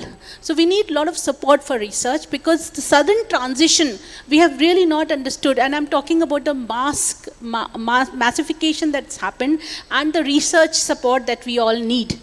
So in the support, first thing is that, how do we actually build in a research culture? So that will happen only through very good academic leadership, leadership in research, where, there's improved mentoring of how do we actually train a young researcher in, who comes and joins an organization and making him, taking him to the highest steps of, grand research. So generally we see that, a person with a PhD joins, the teaching, colleges or universities, and he actually is then given papers which are not really his forte. So he has researched in a certain thing and he has given some other papers to teach. So that creates a lot of dissonance. So we need to align his research interest along with what the department really needs to offer, so that he can teach and he can forward his own research. So that will happen through academic leadership who understands what kind of people should be recruited for a certain position in the department. Then, we need also, in sciences, we need a lot of lab management. A lot of research outputs are not really published and taken to the knowledge domain. And therefore, lab management itself, is an issue that we need to be supported on. So apart from leadership, we need to support the lab management of higher education institutions. Third point, which is there both in sciences, the natural sciences and social sciences, is of data management. Right, so we have a lot of data, but how to mine that data? For social sciences, we have the NSSO, but very few people know how to extract that data and to use it. Also, in education, we have the UDICE data. Very few people know how to extract and use that data. Similarly, the census and all that, and also the data in sciences also. So very less data because people don't put forth their data, and therefore data management itself, if people are taught, data management, I think that will really support their research. So, also, next, we see that, a lot of malpractices are on in research, apart from plagiarism, there are certain shortcuts, and that, research misconduct should be really, the ethics of research and the research misconduct should be really stopped. Then, a lot of people who join the higher education sector become very complacent because of the uniformity in the inputs. So everybody gets a salary, everybody gets, the library and the lab support, and therefore there is nothing to look forward to. So the input remains, constant, but the output is differentiated. So this output differentiation is only on the individual motivation and not really from the input side also. So, we were discussing yesterday that in China, how they were able to take over was that they give a publication grant of $3,000. So the publication grant of $3,000, you see that publishers after the academic faculty, that you give us a draft and we will work on, we'll help you and help you, plug the gaps and the writing, gaps also, and therefore they are going to publish. So therefore, a differentiated input also needs to be undertaken by the Indian scenario, so that we can actually build in the culture of writing and publication in higher education. Then of course, diversity is something that we really honor in higher education, and the diversity in terms of, when we look at gender, we see that, almost 50% of the enrollment in most of the states of India is, almost, for women. But as we reach higher, in the, in teaching and research, we see, that a sharp decline in the gender ratios. So diversity is a value, we must promote it, we must preserve it, and that actually helps, many new perspectives coming. Gender was an example, but then we can look at other parts of the society also. So many new kind of things can be added on to look at the the same research from different perspectives. So I think that is one support that we need to do. So Peter Drucker had actually said that we have confusion, we have attrition, but again, and that leads to a lot of underperformance. So this this attrition and confusion leads to underperformance, and we need to regulate that, and that can be done through a good vision. So the leader of a particular institution, because we all work in organization and institutions, so he has to have a vision not only in terms of teaching, adding students and the enrollment ratios going on, but also to have a vision that how we can publish, how we can produce papers, how we can add more research, and how we can do that. So that visioning is very important, followed by governance. It's only not the vision, but the vision can be translated only through the governance system, and therefore we need the good governance system, a transparent governance systems where per faculty ratio. We see in a lot of national institutes also that the research grants are going only to 3% of the faculty who has those negotiation skills to please the people who can give them the grants, and it is not equally distributed. So we need to have somebody who has that vision that the governance system should decide that every faculty should have research grants. The grants that come from whatever source, through UGC or through the government of India, should be equally distributed, and everybody should get a chance to do research. But that really doesn't happen, and we see that the grants that are given, they go to some people, may not be of high quality. The people who receive the grants may not always be very high quality.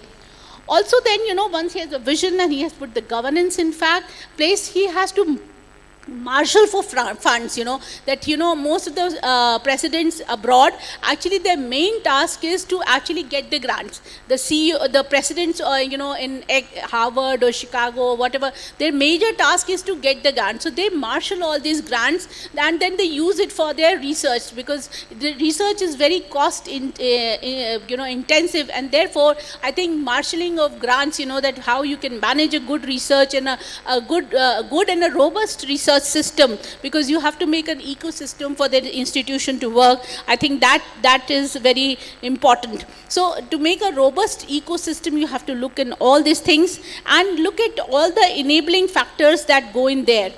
And through that, you also have to ensure, nowadays in leadership we teach them, how do we get a good face, so your website is a good face, so how do you keep your website updated in terms of research, how many publications, citations and all that, and also, many of those issues there. So, we need to have a global visibility. So global visibility can increase through the e-resources and the websites there. And also, mobility and support to partnerships. Many collaborative research, but many people don't know how to, get initiated into collaborative research, kind of modes, So the leader has to really promote, collaboration and partnerships so that they actually first they find the place on a paper and then in action also. So mobility and support to, research partnerships. Then of course, also, try to engage, public engagement. So we see that one of the Central University Vice Chancellors in India, recently appointed, so he has actually asked for the local people to, put in funds, whatever, not of very high value, but even for a limited value to come together so that the pool, the corpus can be increased for research therein. Also, then we have to see that, we should have a very rigorous and comprehensive criterion to select good research. Many a times we see that the criterion is very porous, so very good research also gets weaned out, and very low quality research also gets, funding. So we should have a very rigorous criteria, and people should actually abide by that. Then training for universal practices, how do we actually enhance research? We can have training programs around that so that, we can, with that due training, people can get into all these things, how to get more funding, how to do collaborations, how to, manage all that system. So, we can think of, training programs, open data with standing operating procedures. So we should have a lot of open data which can be utilized, because data, after all, if not used, will get outdated very soon. So whatever new data is there, we should have standard operating procedures so that people utilize it and come out with good research which is useful for the society and for the community at large. Also, we should have, funds for, we should also check on the consistency and transparencies of all the foundations. So, many of the time we see that a lot of spurious, kind of funding, and a lot of, other channels are used, and therefore, transparency and, consistency should be there. And of course, last but not the least, research, integrity. Research, if you're doing some research, we should have a good cause to support that, and that should, be part of the research integrity. So when we look at all these parameters in India, we see that we are quite lagging in most of them. We don't in fact, in the book that was mentioned, Teaching, Learning India, Australia, so we have a chapter there which talks about the early career academics, and we have all gone through the process that, we have done research from a certain area, but given different papers, so therefore we forget our research, we have to, update our knowledge in some different areas, and by the time we come back to the lagging time for, proposing a research and actually getting it granted, by the time you propose and it takes 2 to 3 years for it to be granted, by that time you lose all the steam. So you are out, that your interest in that particular research area also dies down. So, we should have, the lag time should be less, which is far more here. There is asymmetry of information where you do not know, where are the funds available in your kind of an area. So, how do you go forward from there?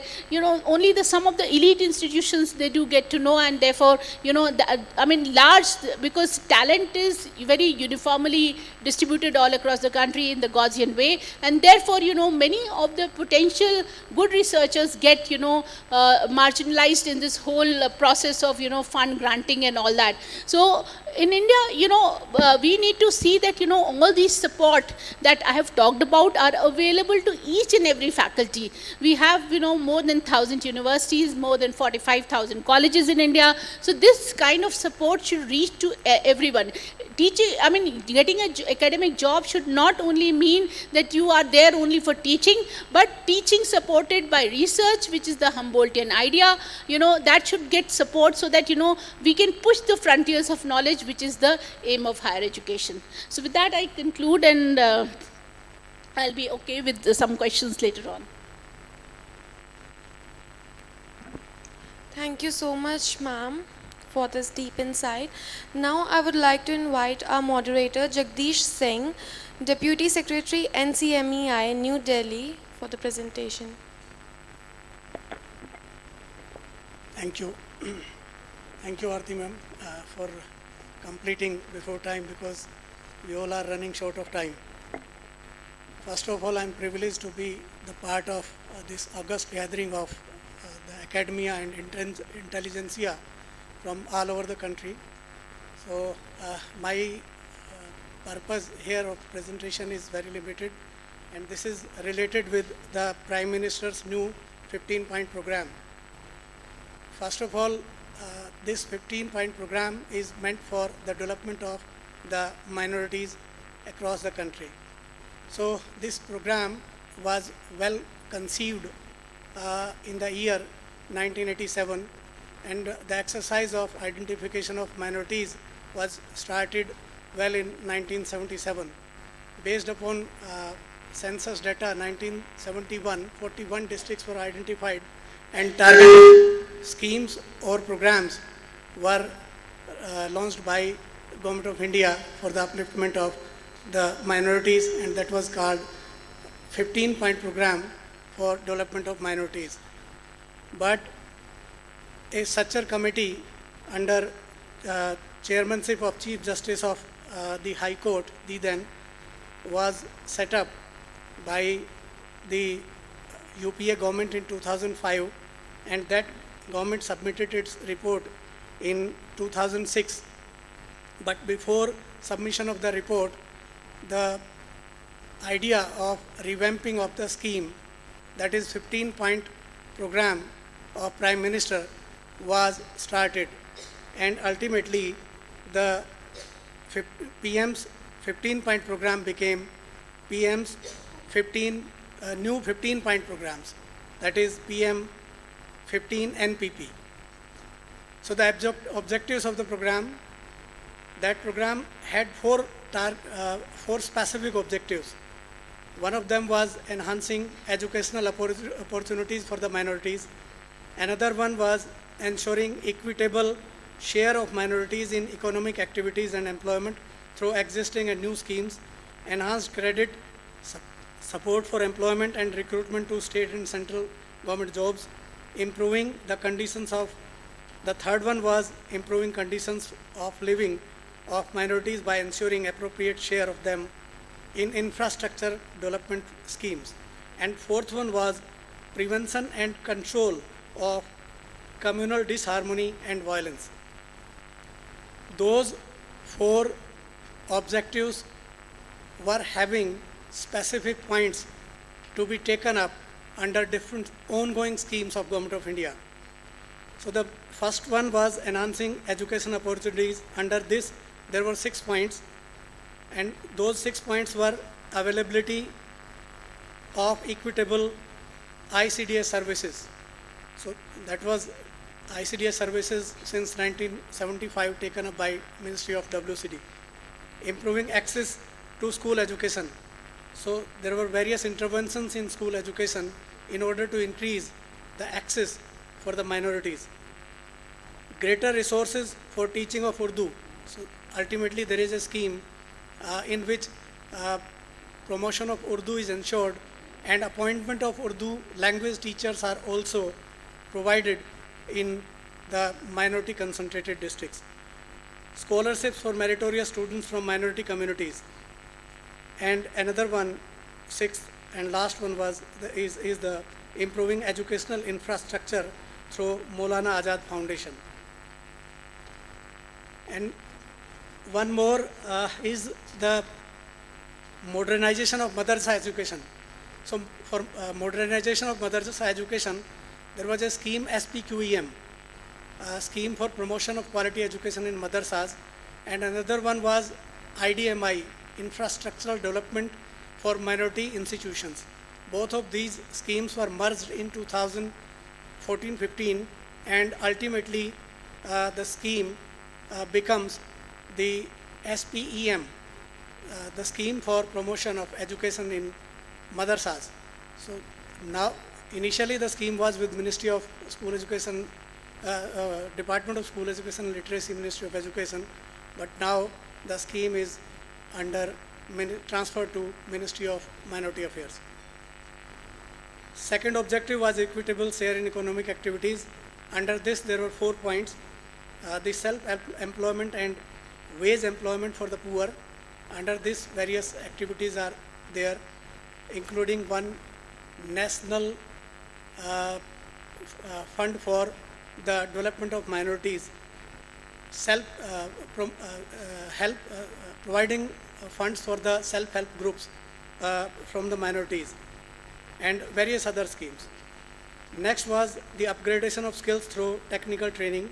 So under this scheme, the 60 ITIs were to be created, and almost all 60 already have been created. Also, there was upgradation of existing ITIs was taken up under this scheme, under this point. Next one is enhanced credit support for economic activities.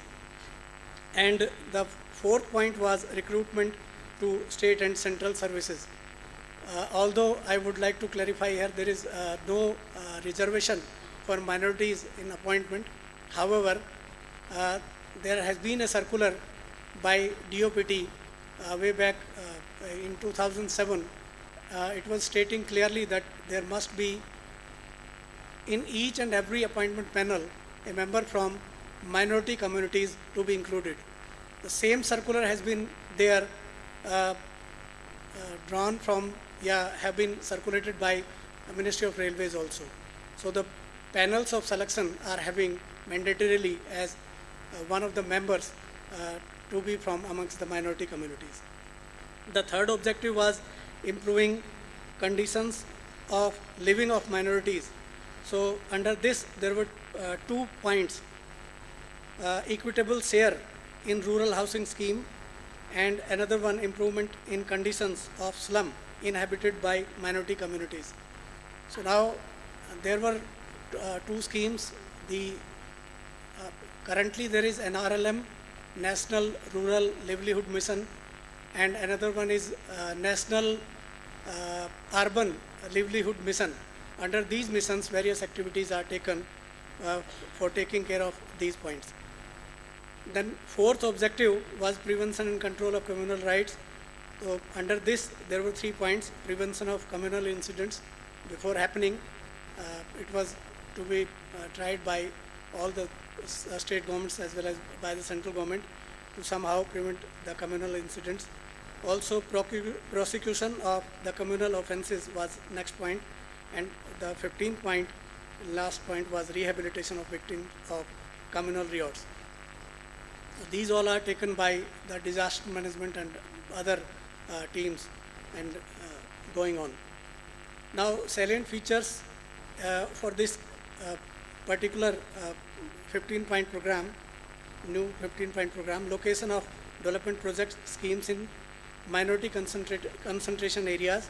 First of all, the projects or schemes were to be identified, and also there were possible earmarking of 15% of the targeted outlays for the schemes which were to be targeted for these particular areas.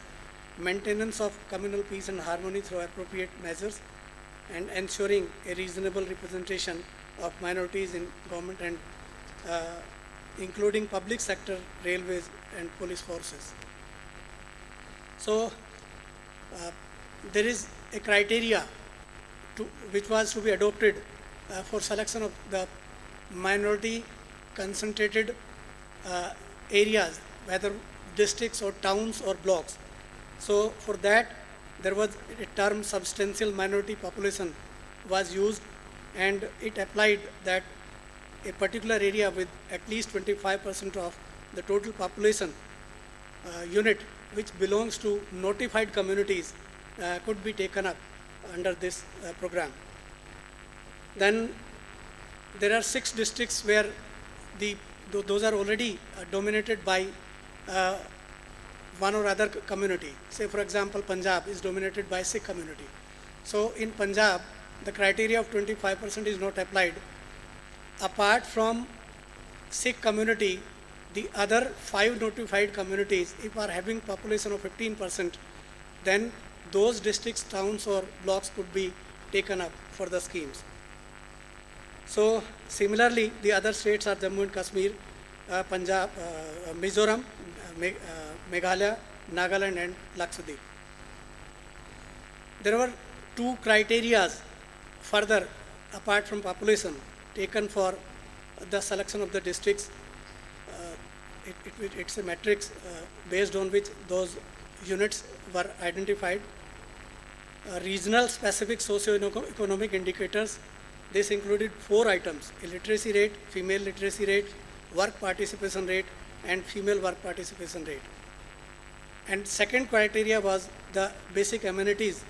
Or under basic amenities, there were 3 points: the percentage of household with pakka walls, percentage households with safe drinking water, and percentage household with electricity.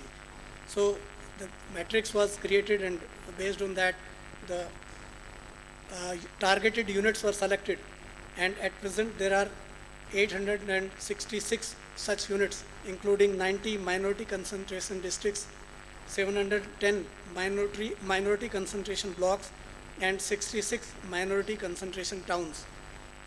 So in these units, there is no separate scheme, or there is no specific scheme.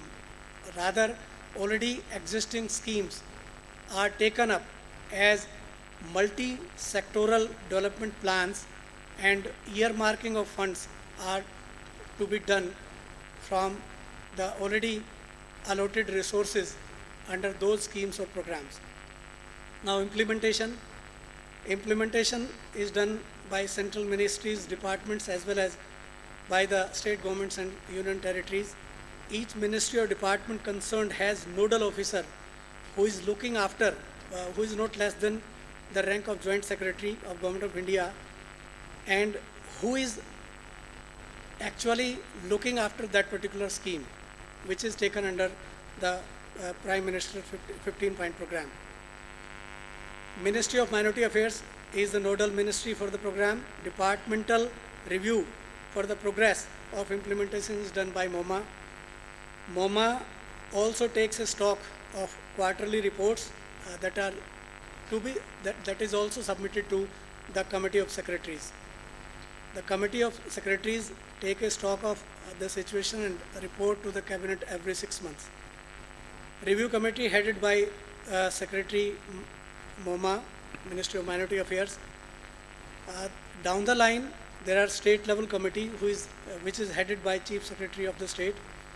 Also, there are district level committees which are headed by the collector. Because of paucity of time, I am not elaborating these committees. These committees are having wider representation from across the sectors of all stakeholders. So there are various interventions also I have identified. There are more than 38 interventions which are taken under this 15-point program. I have also submitted a paper here in which I have clearly estimated from the various data tables that what exactly is the status of implementation. So most of the schemes or programs, as per their targets, are 75 to 200% achieved. Whenever the targets were set, the achievement is also there. Now I am actually representing National Commission for Minority Institutions, whose mandate is very limited. So I would like to elaborate just few points regarding my institution also. My institution come under Ministry of Education itself, Department of Higher Education, and National Commission for Minority Educational Institution came into existence in 2004 as per the act called NCMA Act 2004. Article 31 of the Constitution of India gives linguistic and religious minorities a fundamental right to establish and administer the institutions of their choice. To safeguard that particular provision of the Constitution of India, an act of the Parliament was enacted in 2005 and our institution came into existence. Briefly, I am taking the functions of our institution. We are the quasi-judicial body and advise the central and state government in any question relating to the education of the minorities. We take suo motu or on petition of minority education institution or any other person who complains regarding deprivation of rights of minorities to establish and administer educational institution of their choice, and also we take up the disputes with regard to affiliation of a particular minority institution with the university of their choice. We also intervene in any proceedings violating any deprivation or violation of educational rights of minorities before a court with the leeway of such court. We also specify measures to promote and preserve the minority status and character of the institution established by the minorities. We also suggest certain measures that how a particular minority character can be ensured by a minority education institution. We also decide on all questions relating to the status of any institution as minority education institution, and we declare its status as such. So we also grant minority status certificate. Once that certificate is granted, certain administrative and the administrative autonomy that particular, or also financial autonomy that particular institution obtained. We make recommendations to appropriate government for effective implementation of programs and schemes relating to minorities. Now, briefly, I would like to clarify, I would like to put up on board that so far, since inception, from 2005 till 31st March 2023, our institution has granted minority education status certificate to 13,828 institutions, including this university, way back in 2013, granted status as minority institution from our institution. I have elaborated list I have given in the paper. So briefly I would like to tell the leader state is Kerala, second is Uttar Pradesh, rest are Karnataka, Madhya Pradesh, Tamil Nadu, and West Bengal.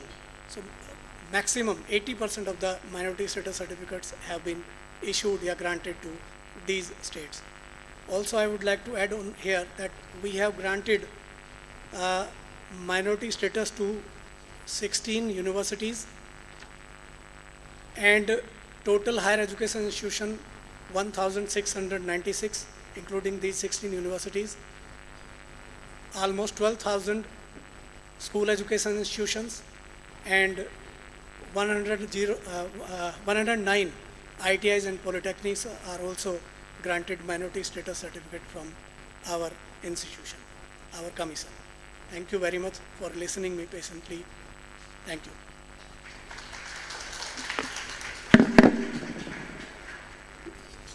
Thank you so much, sir, for enlightening us about this new 15-point program for the welfare of minorities. Now our next speaker is Dr. Debajit Palit, and the topic is Reimagining Higher Education for Sustainable Development in India, Challenges and Opportunities. Dr. Debajit Palit has more than 25 years of experience working in the field of renewable energy, clean energy access, electricity policy. May I please welcome you, sir.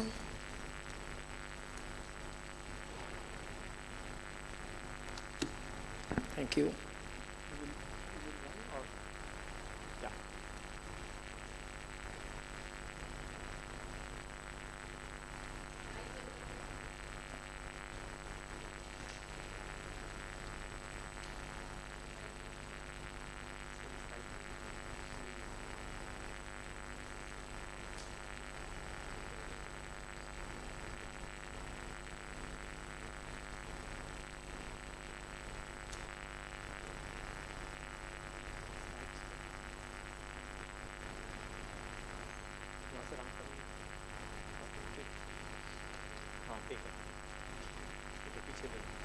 So thank you. It's pleasure to be here. Shubha Navavarsha, Happy Baisakhi and Happy Bihu to all. Despite my festival, I am here just to see how beautiful this campus is. So I think it's worth coming. This one I am not missing anything. Rather, I am learning a lot of things. So all along, I have been a researcher and a practitioner. I am very new to the academic field. Last 1 year, I have been teaching, but otherwise, for the last 25 years, I was in the research field and doing work with the community in the field. So both from technology and society point of view. So try to do my activities on different aspects of renewable energy. I'm thrilled to see some of the renewable energy applications here. So this one, the solar thermal, solar PV, and I think they are also using it. There's very beautifully designed and installed here. Next. So I am from NTPC School of Business. Next. NTPC School of Business. So it's a new organization where we offer management degree or rather management postgraduate diploma in energy management. It's a specialized course, and we offer 2 courses, both for the regular graduates and also for the working executives. And that's a very new course that we have started. We hope that in future we will convert ourselves to a deemed university and offer more specialized courses related to sustainability, environmental management, and so on and so forth. Next. Next. So as being from the sustainability sector, so I'll just try to share my thoughts on some of the aspects of sustainability, sustainable development goals, and how higher education is increasingly being impacted by it, or rather how higher education can impact the sustainable development goal. I'm not going into the definition. Sustainability means that present and future persons have the same right to find, on the average, equal opportunities for realizing their concepts of a good human life. So we should sustain the resources that we have, and instead of just wasting it or exploiting it without giving a due thought to the future.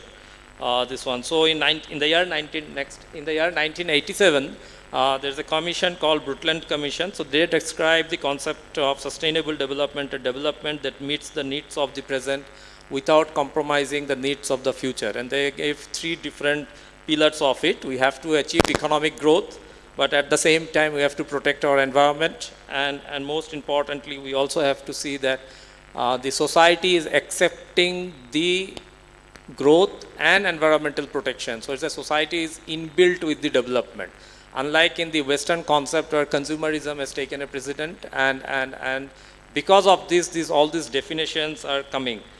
Next.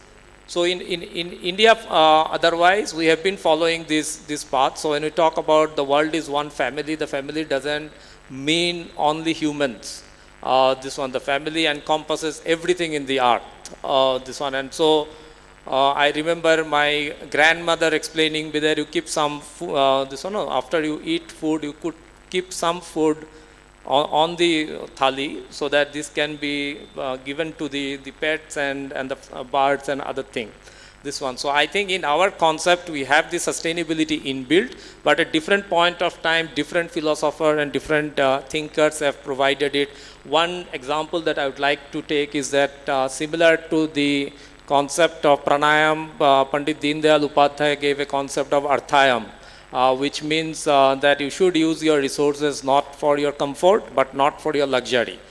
Unlike in the West, where consumerism and market model appears to have taken a lead than this one of the sustainable development, and that's why all these definitions are being, we are coming out with all these definitions. Whereas in Indian concept, I think it was inbuilt from very early in the, right from the time of the Upanishad. This one next. So the idea of sustainable development that is being discussed about the sustainable development goals. So what needs to be sustained is nature, earth, biodiversity, ecosystem, life support, and what is to be developed, people, education, this one economy, productive sector, and for how long? Then it has to be forever. It cannot be a, it cannot work like a project that is a finite time. So it has to work forever. This one next. So these are the sustainable development goals. My topic of discussion today is sustainable development goal 4 and 7. And I will try to show you how the interlinkages are extremely important.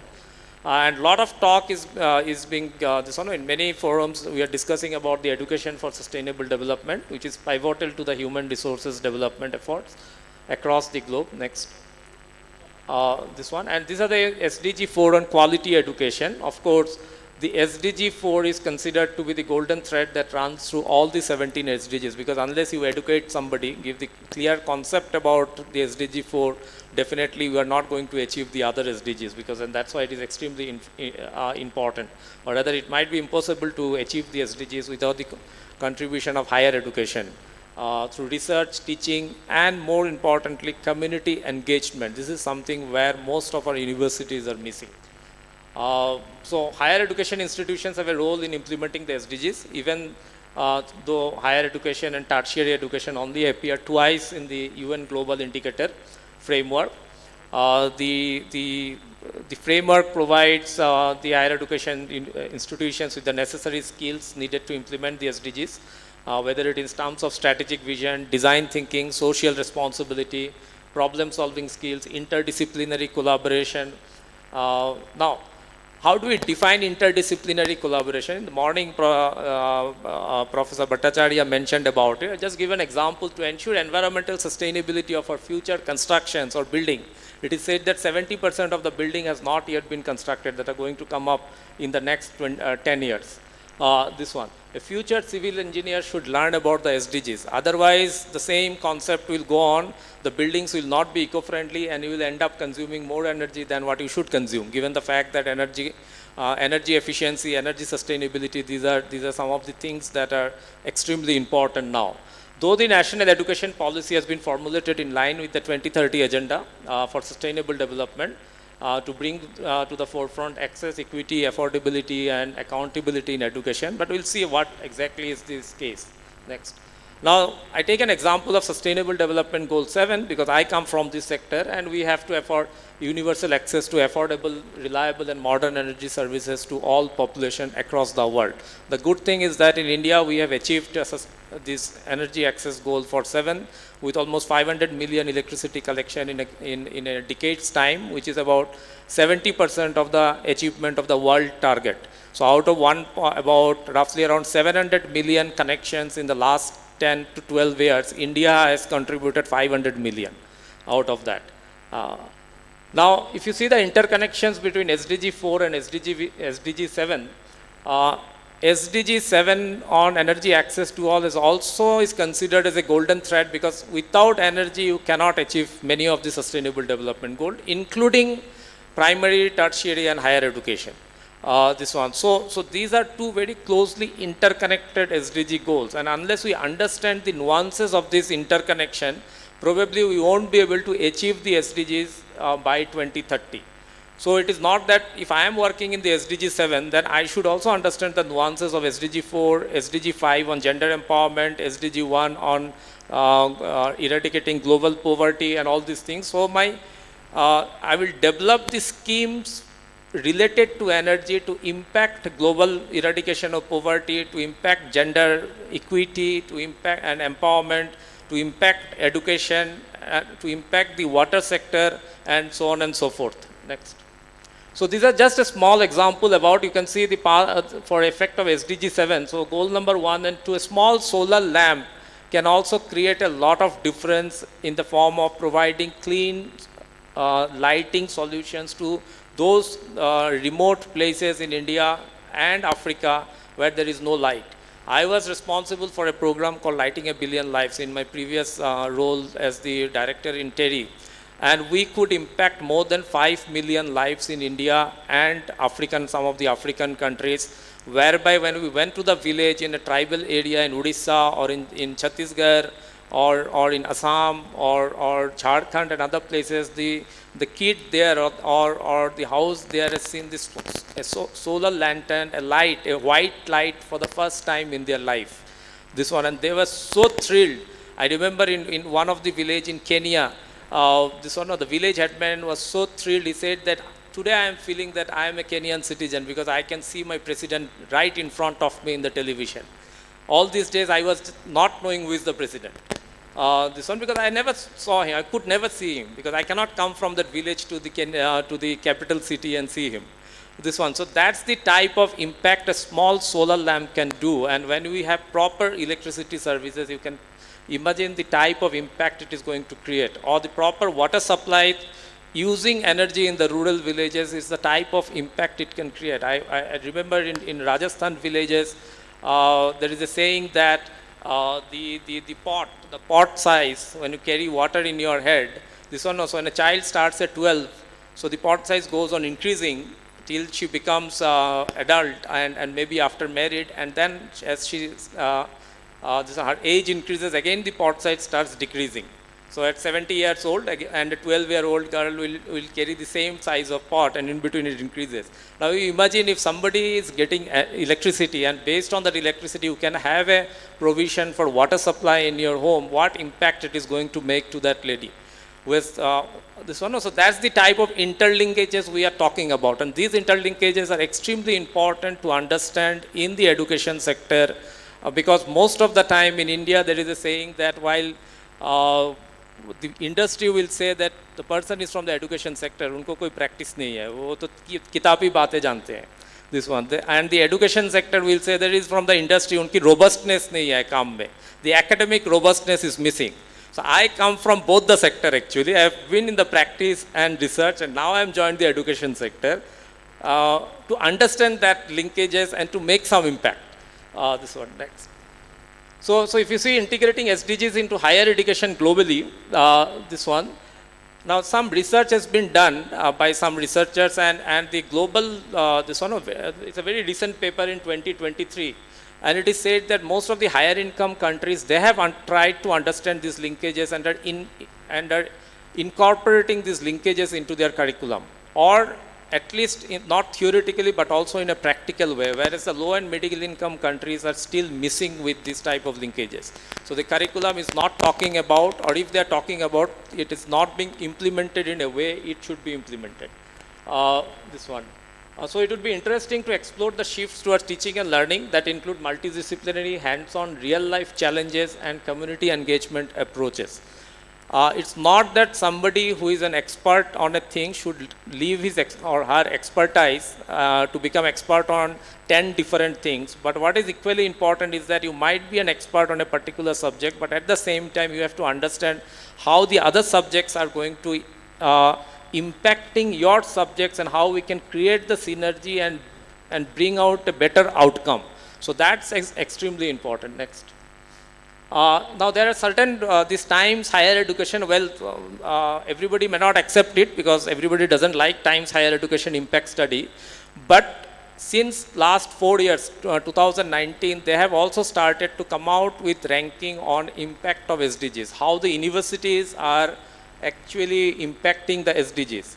And within the top 100, there is not a single Indian public sector university in that ranking. The first ranking is, I think, 74th in 2022, 74th rank, 43 rank is the Amrita Vishwavidyalaya, this one. Incidentally, this university is also ranked within the 500 to 600 category, Eternal University, but more.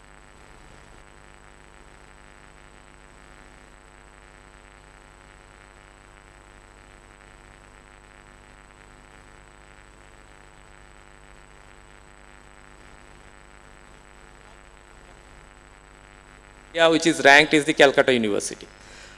This one. So there's a very interesting data actually.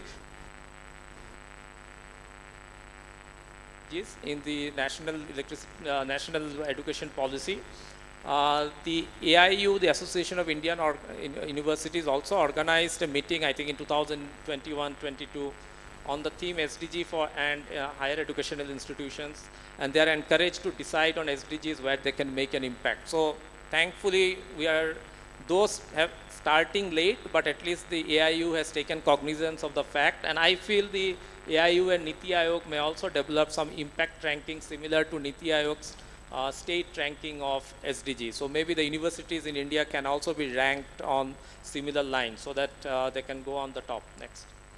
the challenges and way forward. Now, having said that, there is currently a knowledge gap on how SDGs have been integrated into the higher education. We don't see a lot of research on understanding the impact of SDGs being carried out by the academia and researchers from the academic sector. Most of the research is being done by the research organization like TERI, CEW, and many of the other research organizations, but the universities are not coming forward. Though there may be a tacit contribution of higher educational institutions in implementing SDGs, but there is no documented data on the same, whether in India or across the other LMIC countries, the low and medium income countries. So there is a need to document the wide variety of activities relevant to sustainable development, especially on the nexus of SDGs being undertaken by universities, particularly in India and other developing countries, and also to assess the consonance among different activities such as teaching, research, and community engagement. Rigorous research might also be needed to gauge the impact of practice beyond the intentions or assumptions. Next. So in conclusion, higher educational institutions, public and private, both will have to work on or redefine their mission and goals and establish the priorities as per the needs of a sustainable society. To achieve the SDGs, the attitude of all the stakeholders of higher education in particular and of education sector in general concerning our current lifestyles and their impact on the environment will need to change. So the government, you might be knowing, the government of India has started a program called Lifestyle for Environment. And that program has been started to make an impact because we know that we can change the energy consumption to renewable energy, but the renewable energy is also not clean per se across the value chain because you need equipments, solar equipments to convert the sunlight into electricity. The conversion process is clean, but to manufacture the equipment, you still have to, we are still following an unclean method, and you still have to, we have to still go for mining and other things. So the way to address the problems is how do we reduce our consumption and change our lifestyle. This one. So that's, and unless we educate or we inculcate that feeling right from this one, a 4 years old kid to the higher education level, it is not going to change at one go when they come to do practice. So HEI, just go back. So the higher education must play a role in identifying and addressing the issues and strengthen the interconnection of SDGs to achieve sustainable future in a just and inclusive fashion. And I take a saying from the morning session by the speaker from this organization that we really have to move from bazaar to parivar, from consumerism to the concept of family, and considering that everything that the true spirit of the Vasudhaiva Kutumbakam, that it's not just the humans are family among each other, but also the nature is also a part of our family. Next. So I end with a quote from Rabindranath Tagore: the highest education is that which does not merely give us information, but makes our life in harmony with all existence. So thank you for your listening, and in case there are any questions, I'd be happy to share. Thank you.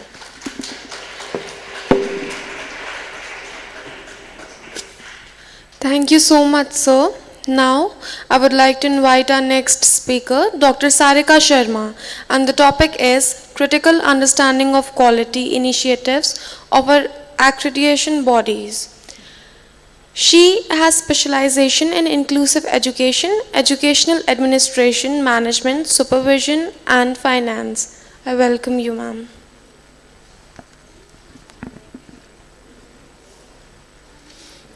Thank you very much. Very good afternoon to each and everyone. I would like to thanks to Dr. Ghosh, who